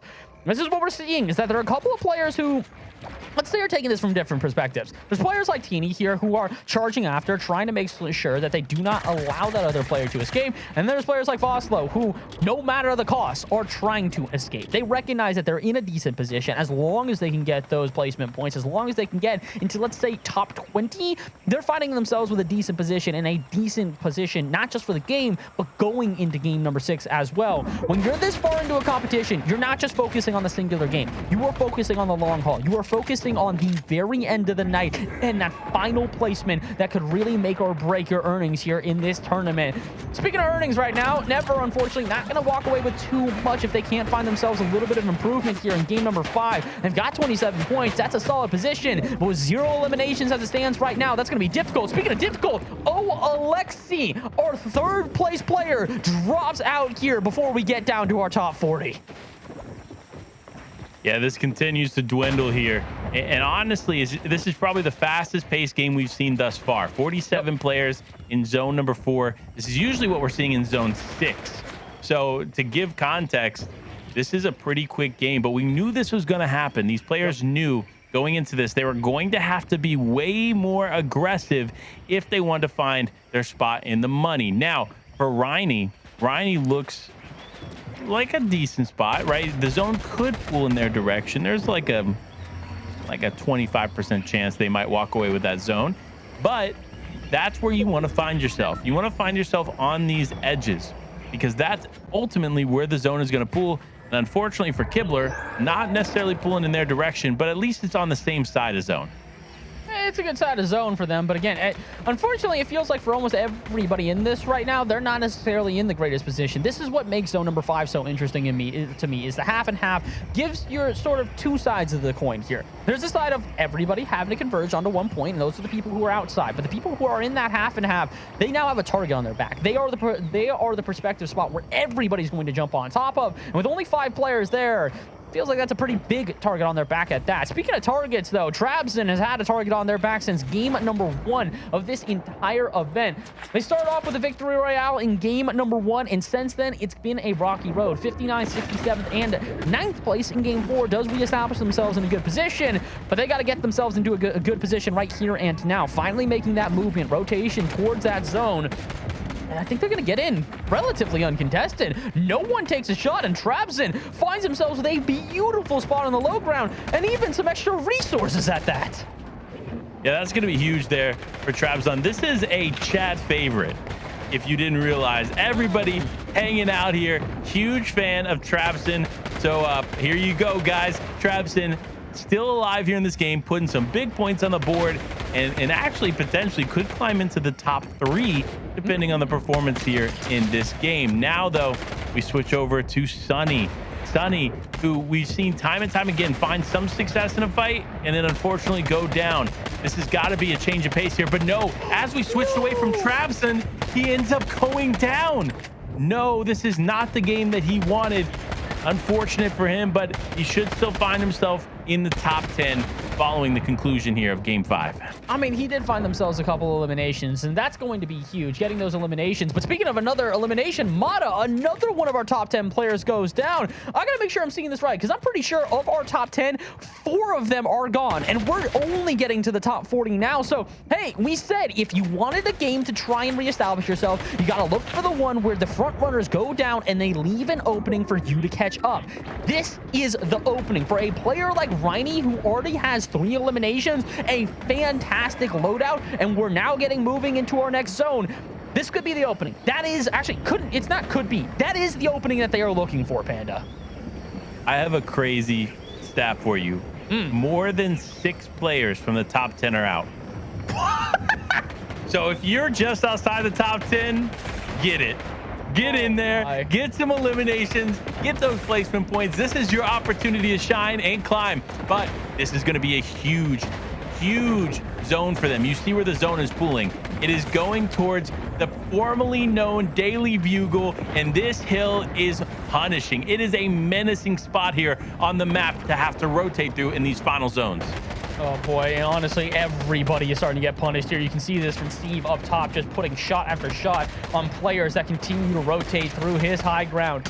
And my, oh my, usually I am critical of players taking the high ground this early, but considering how chaotic it looks right now, as we're going in with 35 players, I'm realizing we got down to like top 40 by like zone number 4. We're in zone 7, and now we're just barely approaching our top 30. It's been weird. We get to a little bit of a lull in the mid game, but as soon as the action starts, as soon as we start going through tarps like this, players are dropping left, right, and center. We are officially down to our top 30, including players like Nerds here, who's just trying to find a way out. They've got 60 builds. They got themselves a decent loadout, but the issue for them is they're in a very precarious position. They got to make their way up the mountain. They got to make their way past a ton of other players who are just waiting for an opportunity to gun them down. Speaking of which here, Nerds barely avoids that fight, but Steve, still on the high ground, is patrolling everybody as they scramble below him. So much action, so many players going down to. We saw 7 eliminations come through in the span of 30 seconds. This is huge for these players, but now Sive doing a good job holding on here as players like Lezer looking to the back of the tarp here to try to get an elimination. Players though looming all around, left, right, center. He is going for them though. You see the shots rain through. Now he's going to use the Chrome Splash, going to use this effectively just to rotate. You've got this nice little negation of fall damage. That's going to be huge here for them, but now more Chrome Splashes are coming out. This is season 4, folks. The Chrome Splash is the most effective item here in the end game, and it continues to showcase that in game 5. Hey, listen, speaking of showcase here, Bepic finding the showcase that they were looking for. Look at their position, 50 builds and way above the rest of the competition right now. And honestly, it's the first time we haven't seen people shooting up, trying to contest that high ground. Every time that a player has gone to the high ground thus far, it hasn't necessarily been direct conflict of where somebody tries to build up and take them out, but they've been shooting out the platforms on repeat. Bepic, though, does anybody know that they're up here somehow, some way? Hey, they are getting completely uncontested airspace, and it's working out perfectly. More shots from a distance might even find an elimination, and I think that they do. We dropped down to 14 players. Only a couple of our front runners are still left. The one I've got my eye on is, I think Racklow is still in this game. That is crazy to think about. We talked about how much Racklow was going to need to come back into this game, and now showing it. This is literally everything Racklow needed. Another player, Cozy, still in this, right? 60 plus points on the board as of right now, easily in the top 10. Not only that, easily into the top 5. So this is going to be a huge game for Cozy. As long as they can continue to survive and eliminations coming through, that's a good sign there for Cozy. But B-Puck, we've seen some unfortunate events happen in the end game, but unfortunate events no longer, as they have absolute control here of the high ground. The pressure now, though, raining down below. Players like Kev, FNBR holding on here from this relentless pressure above. They need to make sure they're careful. They cannot afford to expose themselves at all. And you see the shots. You see them. This player on the high ground is saying, you know what? No, I don't care who you are. Don't you dare come towards my high ground, or you're going to get sprayed. I mean, Bepic is doing such a good job here. B-Puck just continually raining fire and making this. I mean, honestly, I'm not going to say getting lucky, but they are getting fortunate that there are so many old builds that they're able to just rotate on. And a Kev, he's not going to have anything to rotate into except for another player. Gets the elimination on Cozy. He's still got one more to go, though, as it is Sammy on top of them. B-Puck, though, still on the high ground, dropping down a little bit just to get a closer angle. But it's Kev versus B-Puck, and the big issue here, Kev with only 6 builds. They gotta do something drastic, and they do exactly that. Quick shotgun shot is gonna force B-Puck into an awkward position. They are gonna give a second heal on up, but I don't think Kev recognizes that. They give it a chance for their opponents to heal, but they will not. With so many shields, you probably should have taken the chance, and it's gonna come back to bite ya. B-Puck with a shotgun shot in the victory royale in game number 5. I mean, look, for watching B-Puck so closely here, get into these end games over the last few games and just not find success, it is great to see a turnaround there for him. High ground achieved, right? Control achieved. And now the victory royale achieved. So great game there from B-Puck. And honestly, like we talked about before, a lot of the top 10 went down very early that game. So I imagine that we're about to see a pretty drastic shift here in the leaderboard. And it's crazy to think about. We've said that almost every single game because it's just been that close from the start of this cup. I think we've only had one round where we've gone from one to the next where it has been the same first place player. And I think that was legitimately Nidze at the very beginning. Now, a completely different ball game. Look at our top, just look at the top 5 alone right now. 88, 85, 82, 78, 76. 12 points. That is it separating first and fifth. This is so unbelievably close. This is wild. And we saw Pixo obviously tie up first place with ND there for a moment. And we were like, you know, this is looking good. Like, as long as they're consistent, sure enough, they take it. But I was not expecting Racklaw to come up from behind and take second place now from NDZ. So this is a huge shift here for the players at home, or the people at home watching. Mata went from I believe 6th to 10th. You got players like Cozy from outside the top 10 now into the top 5. I mean, so much has changed here, but one thing remains. One opportunity remains for them to climb, and that is game number 6. Oh boy. If I'm any of these players, whether I'm in a comfortable position in the top 5 like we just saw, or I'm within the top or the back 20, I mean, good example, 52 points for 21st for Toxic Tryhard. just understand, they have one good game. They are passing a majority of the players within our top 5. It is only 20 points basically separating 5th and 21st. That does not happen normally. So the fact that we're going to basically have a game 6 that determines it all, oh, my heart is just happy right now, Panda. And I mean, look, we saw Pixo go in there and have a 50-point game. So even 20th place with 52 points, right? If they have a 10 elimination victory royale, they have 100+ points. And that can literally climb ahead of first place, depending, obviously, if they go down early. But that is still a possibility. So much is left on the table here going into game number 6, which makes it that much more exciting. Honestly, look, if you're at home right now and you're like, man, I wish I was competing in this, compete.playstation.com. Get involved, get signed up, registered, check out all the information there. I mean, these PlayStation Cups are absolutely amazing. I'm so excited to see these continue to come into fruition. And now we get to hang out, Bass and I, on a broadcast. You know, I can't complain. This is going to be it, though. Game number 6, the final moment for these players to hop in and make something happen. And man, honestly, it's tough to call. I want to say that maybe Pixo walks away with the win, but it's so close. I can't even say that with certainty. So here it is. Game number 6 is almost here. And Bass, are you ready? I am ready. I'm ready to hop off the battle bus and straight into the action and declare our winner of the first PlayStation Cup of the season. Again, this is one of the first events of the season at all. Forget just the PlayStation. It's one of the first events to be able to establish these players. And that's the craziest part, is that all of these players have established themselves in my mind. I am interested, though, Panda. Are you banking on saying Pixo is going to be the one to take this one home? Because I got an inkling. I don't know what it is. Racklow, you got my support at this point, my friend. You have had a couple of good games in a row. I kind of feel like you might just be able to take this one home here in game number 6. All right, look, if I had to put my money on somebody, Pixo probably, but my heart is saying Trapson. Finding himself still in the top 10. And honestly, all it takes is like a win, right? A 30-point game. No eliminations, whatever the case may be. A 30-point game changes it all here. So I'm interested. It's going to be very, very close here, but now it's time. We dive into the final game of the Fortnite PlayStation Cup, starting with clicks. Oh, and look where we're heading to. None other than the Lagoon. We talked about this. Formerly the Daily Bugle, now the Lustrous Lagoon has turned into a hotly contested POI. I think we saw like 6 or 7 players, if not more, drop here, including on the floating pirate ship up above. And Clicks is going to do exactly that. Into the Lagoon they go. Probably going to look for a couple of picks from a distance, but they will not find one. Instead, we'll find ourselves on Pixo. This is where they've been landing. All right, so Cloudy Condos has been their home. It's a hotly contested POI as well, but this could be big for them. If they can just get outside of our initial drops, it'd be huge. And speaking outside the initial drops, Buko will not find that, but our, I believe, 3rd place player in Kev will find already an elimination. That bodes well for them starting out game number 6.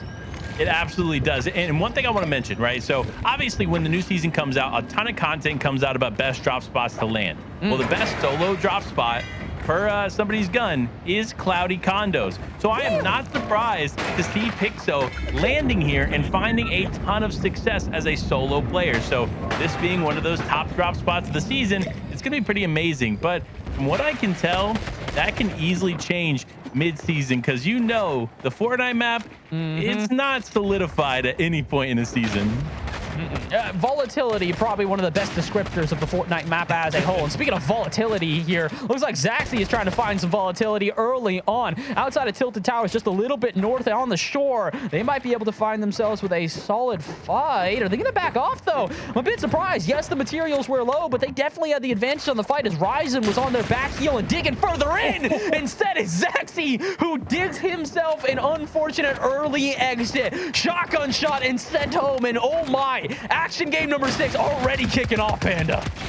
Yeah, and this is not what you want to see. Every player that goes down, that is it. There are no more opportunities after this. So for Tenny, unfortunately, that is the PlayStation Cup for you. But for Flicker here, This is your chance, man. Turn it around. 10 points on the board, right? Obviously, I don't think you have a chance at first, but you definitely have a chance to climb up at least into the bottom parts of the money. So make sure you're aggressive, right? And that's what we see here from Blazaford as well.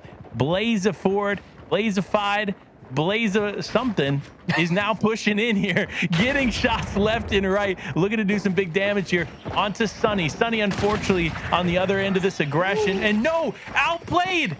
We talked about how he was outplaying people, and it looks like his name is now his downfall as a Nauk walks away with such a beautiful finish to that elimination. My head is spinning on top of my shoulders right now because we are not even into the first closing circle, and we have already dropped over 10 players. This is popping off. Everybody is getting aggressive. Those players that we said were outside of the top 20 are looking for an entrance, and you do it like that. Cams with a quick shotgun shot and finds their second elimination, and they're hunting for a third. Wow. I'm just in disbelief. The players are dropping like flies because players like Cams, they know their only opportunity, right, to get into the money is if they are aggressive. And that's what we're seeing. The aggressive, just pressure left, right, and center here for all of these players getting involved. Now shots could potentially rain in. He actually gets him boxed there a bit and unfortunately doesn't take advantage of having him pieced up. But Cams now on the back foot trying to heal a little bit. Does go for a bit of an edit play. It doesn't necessarily connect where he would like. Now, though, dropping down 3 builds left to their name. Cam's is going to have to be very, very careful in the way that they play this. Now just running through old builds. That's what you need to do. Recycle what you can here in a fight like this and then keep it going. But now it's time. Cams, keep it going. No material left. Uses the last bit to box him up. And Carl, unfortunately, slips away, but barely alive here. Now could get the shot, though, as the Chrome Splash comes out, looking to connect anything he can. Now he's just hiding, though. Cams could potentially find him. Looking, hunting on the brow. Shots rain through, but nothing connects here for Cams, as Cams now on the back foot, has to put some shield on. And Carl quickly does walk away. Oh boy, you can just see this little ring around the rosy act as they are just continually taking shots at each other, but no one able to finish off the other player. Chances for Cams, chances for Carl, but I think both of them have decided another day, another dawn. They will try this fight again in the future. Maybe not. Actually, Carl doesn't seem to be so eager. Maybe they're rotating around? No, they're rotating out. They will not fight any longer. The Logjam Junction will have themselves a little bit of a duo fighting for this one for right now. And honestly, this is sometimes what you do see in the later games of this, is that you go, all right, this fight's going on too long. If I stay here for a little bit longer, there's a chance that I go down early, and there's a chance that I do not get the ability to bring myself back up and get those points that I'm looking for. Probably the wiser decision for Cams. A little bit sad for me personally, because I would have loved to have seen the conclusion to that fight. But hey, you know what? Plenty more fights here in this game, considering the fact that it's already been aggressive. We're finally into the closing of zone number 1, and already 20 players have dropped. So many people going down. I mean, honestly, I wouldn't be surprised if we don't see Storm Surge at this point. Right? That's how aggressive these players are. I don't think it will be a factor, at least not until the rotating zones. So this is going to be huge. But for APOC, who has 45 points on the board, this is not the place you want to fall. You actually have a solid spot here on the leaderboard. So now playing on the back foot, APOC going to heal up quite a bit. Other players, though, still rotating, looming around shifty shafts. But because of the way that the shafts are structured, very difficult to find any success for these players above.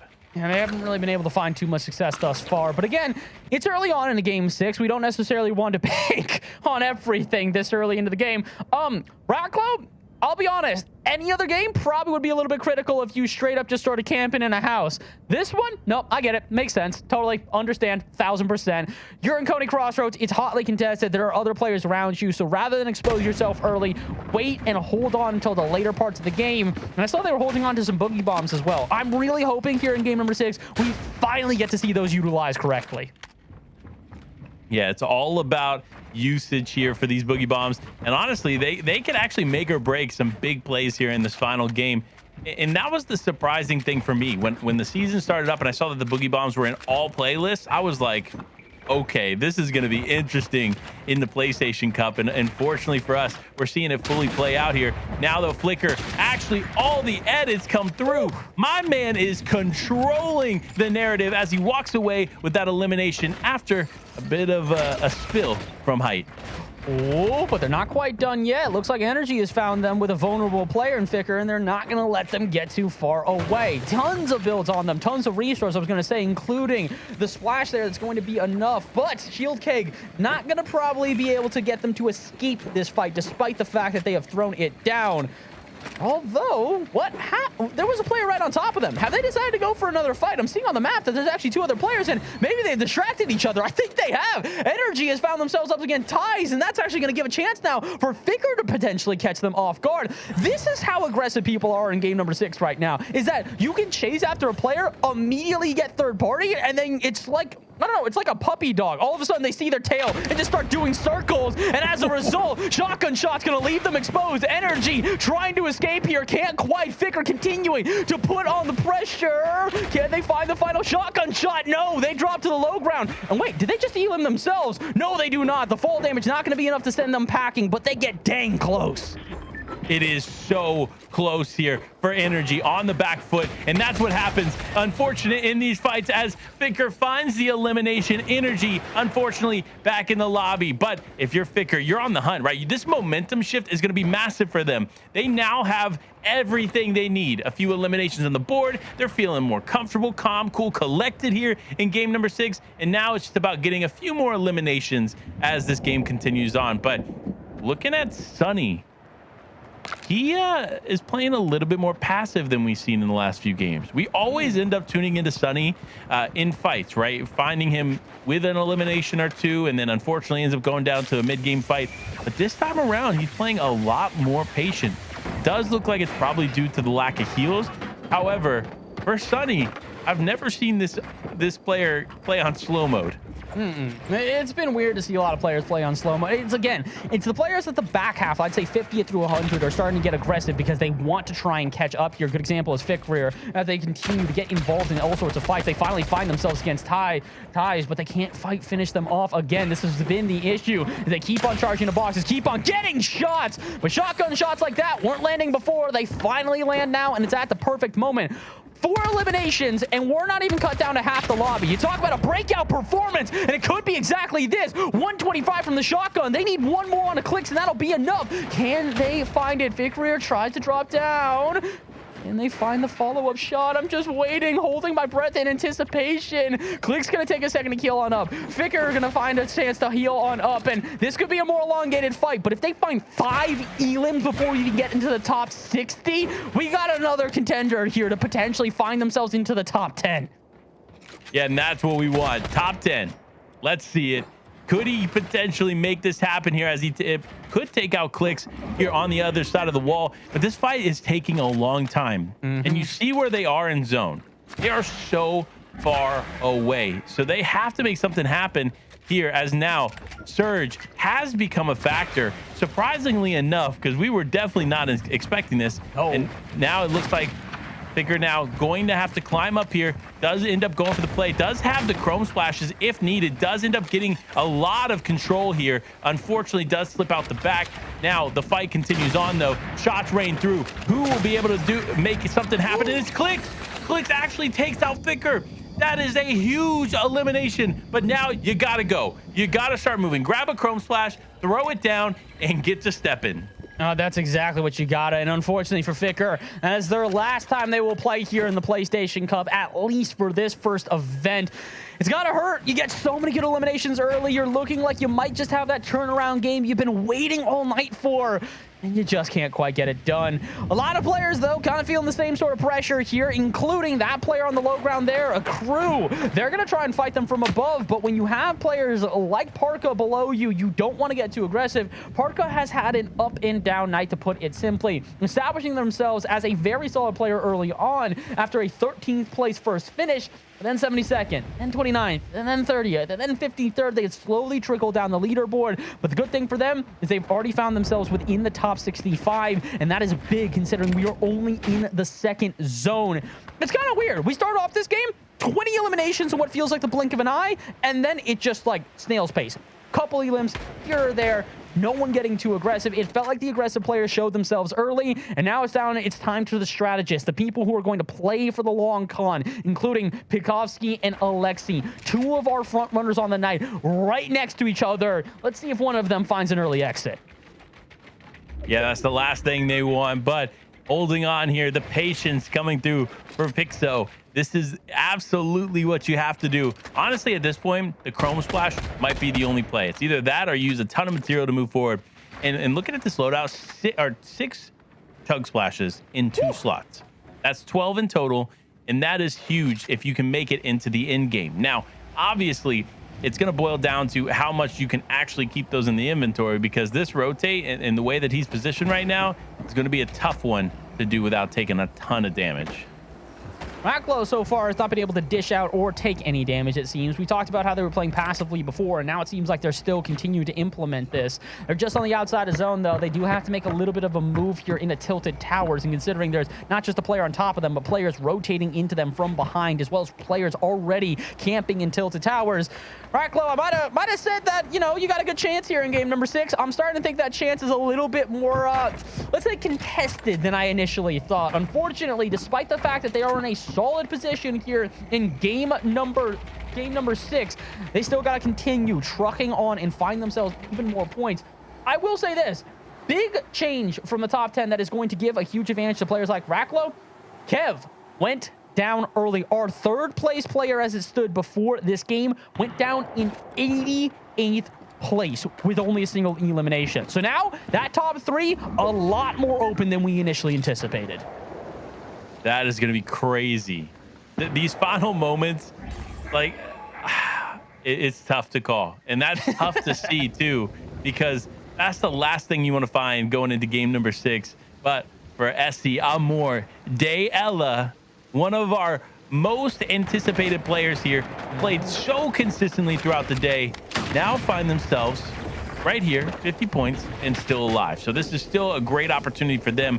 But for Racklow, they actually find themselves on the back of zone, taking a lot of storm damage, a lot more than they would like. Gets into the box, though, and actually gets the elimination. Huge tags there with the hammer AR, and that's going to get that 1 elim for them. But now they have to play a little bit more cautious. They have a ton of players here pressuring from just inside the zone.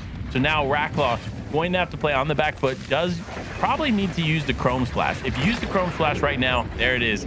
You'll be able to heal up and rotate around. It is much more difficult to tag somebody up when they're in this form. So great play on their part, and that's why we see some success here rotating in. But you have to be careful because so many other players here lingering close by, and 16 HP in a dream. This player is now so forcefully pressuring forward. Will he be able to survive, though? That's the question. He is in the Chrome phase and does have the med miss, so a ton of heals to work with as of right now, but he needs to get to a building. 86 builds, use it all. Get in there. He's trying his best. I honestly got to commend him for the amount that he's just moving every little bit, every single moment. But unfortunately, when you got players like this who are sitting atop tilted towers and just having vantage point above you, all you can really do is hope that maybe you don't get fired upon. I mean, the Ella's done well so far here, and honestly, they're in a great position. But the best position is probably this player. Pikovsky has themselves at the front side of tilted towers, so a lot of players are going to have to rotate through them. They're not technically set up for the next zone, so it's not going to help them up too much. But what is going to help them out is the fact that they have survived this long, and they might even find another elimination. Leo barely escaping, but they just find themselves in the hands of another player. Ole gonna find themselves with an elimination, and Pikovsky might find one as well. Pixo hunting down Angle. They saw the initial damage, and now they want a little bit more. Trying to break into the box. Shock and shot would be enough. They can't land it. Can they get a counterattack? No, they cannot. Pixo finds their first elimination of the game. A ton of resources on them now. That is huge to further establish their lead. This game continues to be a jaw dropper. Pixo walking away with another elimination. He's solidifying even further that top spot, but Indize just behind, just closely looking here. You see him so passive here. This is not what we're used to from ND. 0 eliminations on the board. Let's see, does have a decent amount of tags in for Surge, so definitely has been active, but not overly active. Very cautious. I love to see this here from ND, and that's what you need here in the final moments, because remember, it looks like some players who were in top 10 contention have gone down already. So few people down and out, but for ND, they're still in it. They're still in it, but so are a whole lot of players here. Again, we start off so hot. So many players dropping left, right, and center, including Alexi. Another unfortunate game for them. 8th place, I believe, will be their top possible finish after what was such a good start to the night. The back half has been somewhat disappointing, and you just got to feel for players like that at this point, Panda, who have themselves such a good game, but they just can't establish themselves at the final moments, and it comes back to bite them. With 48 players left, they're not going to get a lot of placement points. Maybe eliminations can establish themselves with a decent position, but unfortunately, now it's up to fate. For players like NDZ, it's not going to be up to fate. They have a chance now to establish themselves, to give them an advantage, but it's just gotta hurt. There's nothing else to really say besides the fact that when you have to give up your ability to make any influence on your positioning and just give it to other players, it makes it difficult. Speaking of difficult, ND's another early exit, 45th, and now multiple players from just our top 5 alone are gone and out of game number 6. That's what it is, man. It's those final game jitters, right? When you have all the pressure stacked on your shoulders, you either make it or you end up going down. And unfortunately for a lot of players so far, they've already gone down now. It is it. This is the final moving zones of the entire Fortnite PlayStation Cup competition. I'm excited to see how these continue to play out, but Armand there on the high ground, one of the few players that we've tuned in quite a bit with, but who haven't really found a ton of success. But now they're rotating forward. They easily have Surge from that position. I can almost guarantee it from where they were situated, but now it is the mass exodus of Chrome Splash players moving forward as this zone pulls over the water. Oh my, look at everybody. I like to call this a great migration, and I've said it a couple times tonight, but truly this one is the greatest of them all. Not just due to the fact that we have so many players continuing through here, but due to the fact that there are so many front runners who are just trying to escape other players and trying and just get those extra placement points. I mean, Pixo, they've done a great job so far here. They've even got a fantastic loadout to play with, but they got to be careful. They know the further they get into these games and the more resources they have to spend, the closer and closer they come to their final exit of the tournament. No exit here, though. Doesn't even realize that I think Cam's above them. Has no idea that there's a player underneath them. But to be fair, I mean, with this many builds and this spread out, why could you? Look at how much of this zone is completely uncontested. The other side of the river, and yeah, Pixo starts to recognize that. They're going to start to make their movement across. Loki and Sompus, the only other players on the other side there that look like they might have a position to hold on to. That's big. If you can get to the other side where no one is waiting, you'll have a completely different rotation, which might just be able to separate you from the rest of the pack and keep a ton of crosshairs off of your builds. Yeah, and that's it. You cannot be the focus of all these other players. And wait, the Chrome Splashes are coming out. People are looking, and now the movement is going. Everybody moving, phasing through builds here. And actually, the cool thing about these Chrome Splashes is they can actually convert builds to Chrome if you run into them. So that's what we're seeing here now as these players are rotating around. But another elevation change, not as drastic as some of the other games we've seen today, but for Pixo, it definitely caused an effect. You see now finding himself in the back of zone, not what we're used to here for Pixo, but fortunately does have tons of heals and Chrome Splashes to use to rotate and stay healthy. Oh, they're still healthy, but they also do find themselves with a couple other players contesting them. I'm surprised Ryzen didn't necessarily pop out and try to take at least a shot. It works out for both of the players, though, as they continue on through in game number 6, and we continue on to our top 30. Feels like names are popping up in the top left feed just so quickly here, as so many of our front runners have unfortunately found themselves with early exits. Blazified, another one. Rack, YZY, another one of them.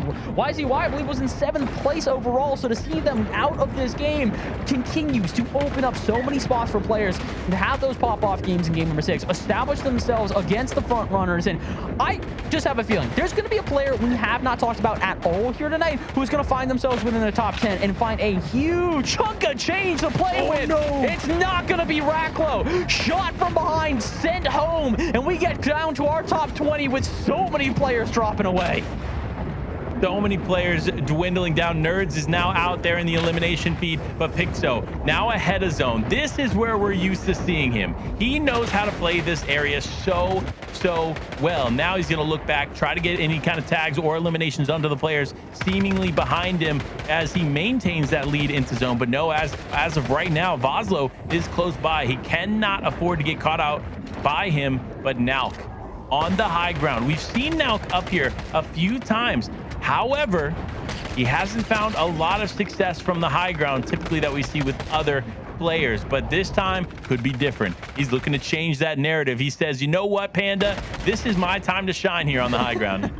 He's shining pretty bright right now. The only issue I have for him is that it is only zone number 8 and he still only has 40 builds. It's a decent amount, but again, considering how hotly contested every position has been here with so many players just firing straight to the sky trying to drop you low, it's going to cost you a lot of builds just to even establish that position. Speaking of establish that position, Pixo barely in position to be able to heal themselves back up. They've got nothing besides shields on them, so unfortunately that 20 health that you see in the white health is going to stay that way. They don't have an option to change that up unless they can find a refresh. A couple players around them, but again, you have to play that so carefully. Oh wait, no, my bad. Chrome Splash is going to tick them up, but it's going to tick them up very slowly, so they do need to be careful here. They much prefer to try and find some sort of other health item, and that is why shots from a distance always going to continue draining their health.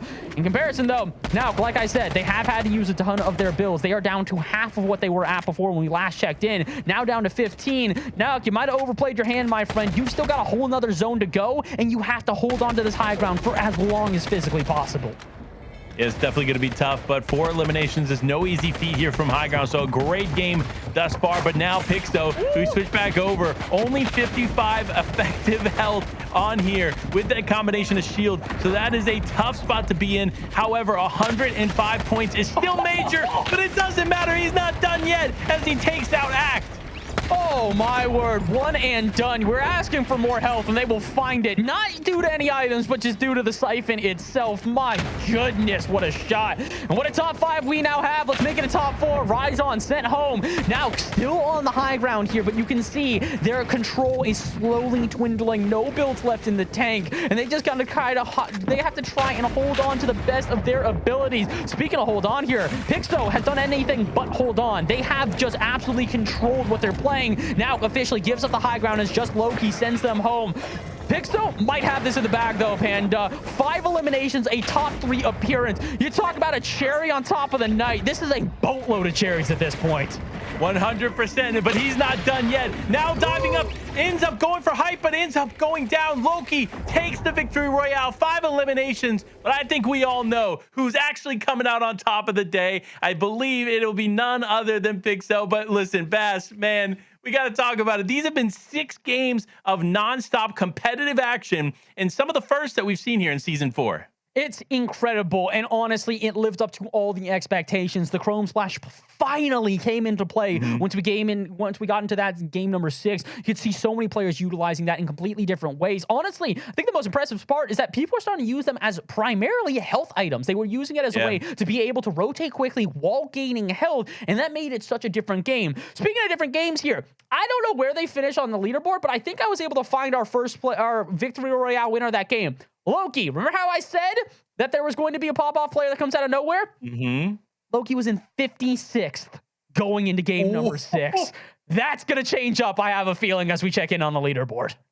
Has to change something, man. That's going to be exciting. And there it is, finishing up the leaderboard. Wait a minute. I don't see Pixo here, but it says Racklaw, 92 points, potentially taken first. Oh no, so Racklaw is going to end up taking second here because we saw Pixo finish with just over 100 points. That is going to be massive. Again, congratulations here. You are definitely in order for our top players there in those final moments of that game. And honestly, you got to talk about Cozy as well. Cozy is one of those players who did exceptional things there in the final moments of the game. And of course, now finds themselves in the top 3. But man, this leaderboard, it definitely shifted. Oh, it absolutely shifted a ton there. I got to give credit to Racklow. They were able to hold on to themselves for quite some time, find themselves with a solid finish on the night, considering the fact that it was so up and down. And that's honestly when I think it's most impressive. It's not when you're able to find yourself with a good lead and hold on to it. It's when you have that adversity, when you find that volatility and then have to fight your way back. And here now is the updated version. And oh my goodness, we said it was close the whole night. It didn't finish that way. Pixo 125.30 above second place. A massive win there for Pixo, and honestly deserved. One of the most consistent players on the day. And it's funny because this started with us talking about Indize, who was very, very consistent to start, but in the last few games only got a few points. Now finding themselves, they're just outside of the top 5. But listen, Racklaw, Cozy, Pixo, Kev FNBR, Sammy FNBR, incredible performances, well-deserved top 5. Absolutely. The top 5 just absolutely stellar the whole way through. And then we get a picture of who was our Victory Royale winner in game number 6. Loki finishes in 15th place, from 60th almost to 15th, accelerating up the leaderboard. Wow. And this is what we were talking about. If you have that pop-off game, your whole night changes. And honestly, that's true for first place as well. Pixo was not in contention until that game that they just absolutely went insane. Having themselves a 10 elimination victory royale will put anybody on the map, and it will definitely do so in game 4, which then accelerated their night. I don't think we can say enough positive things about Pixo. That was a stellar performance, and that is understating it heavily. 100%. Definitely one of the top performances of the weekend and of the event. I mean, look, Pixo, very consistent through the qualifying process to get to this finals point. Now showing in the finals that it wasn't just for show there in the qualifiers. It all came down to this. So congratulations again, Pixovsky, Pixo for short, walking away with the top spot and the top amount of prizing here in the Fortnite PlayStation Cup. And I gotta say, look, Europe as a region, incredible, right? And we saw some of the most talented fighters across the board here in this PlayStation Cup. And I'm so excited to see what these continue to hold, because there are so many more to come. Remember, for everybody at home, compete.playstation.com. Get involved. Sign up for these opportunities if you are a PlayStation player. And look at this. Look at these incredible players. You see these incredible names? They all had this opportunity because they went to compete.playstation.com and they got involved. So now is your chance. Go get involved with the PlayStation Fortnite or Fortnite PlayStation Cup, and we'll probably see your name here in one of these future events. But top 100, it took a feat to even get to this point. So congratulations to everyone involved. And look, Bass, it's been an amazing night, man. Got to tell the people final thoughts of all these games, final thoughts on the day, and then we'll wrap it up. Honestly, my only thing to say at this point here is, A, well done to the players. There's a lot of you guys I'm going to be keeping my eyes on for future events here throughout the Fortnite scene. And in addition to that, honestly, shout out to all of the resilience that we saw on the night. So many players, again, Loki, even Pixo to a certain degree, being able to say, okay, you know what? First couple of games, not my best cup of tea. But as I get further into the night, just do better, establish myself, and oh my word, did they do exactly that. I'm impressed. That's the best thing I can say at this point. And honestly, hopefully we get to do these again, because here are our winners. Game 1, Trabzon takes it. Game number 2, Nidze takes it, and that's where we start to talk about them. Game 3, Kai Donner does it. Game 4, our front runner finally shows their face as Pixo takes the win. B-Puck takes game number 5, and Loki, like we said, that comeback to launch them into the top 20. Congratulations to all 6 of our winners. Seriously, every single one of them, a stellar performance on the night. Even if they don't pop into our top 5, taking a single game in a lobby like this, that's impressive. It definitely is. But again, for those at home, get involved. Compete.playstation.com. Make sure to get signed up for future Fortnite PlayStation Cups. We'd love to see your name up here on the leaderboard. But that's it from us. Thank you so much for hanging out with us through all of these games and all this action. Bass, Panda, signing off. Until next time, we'll see you later.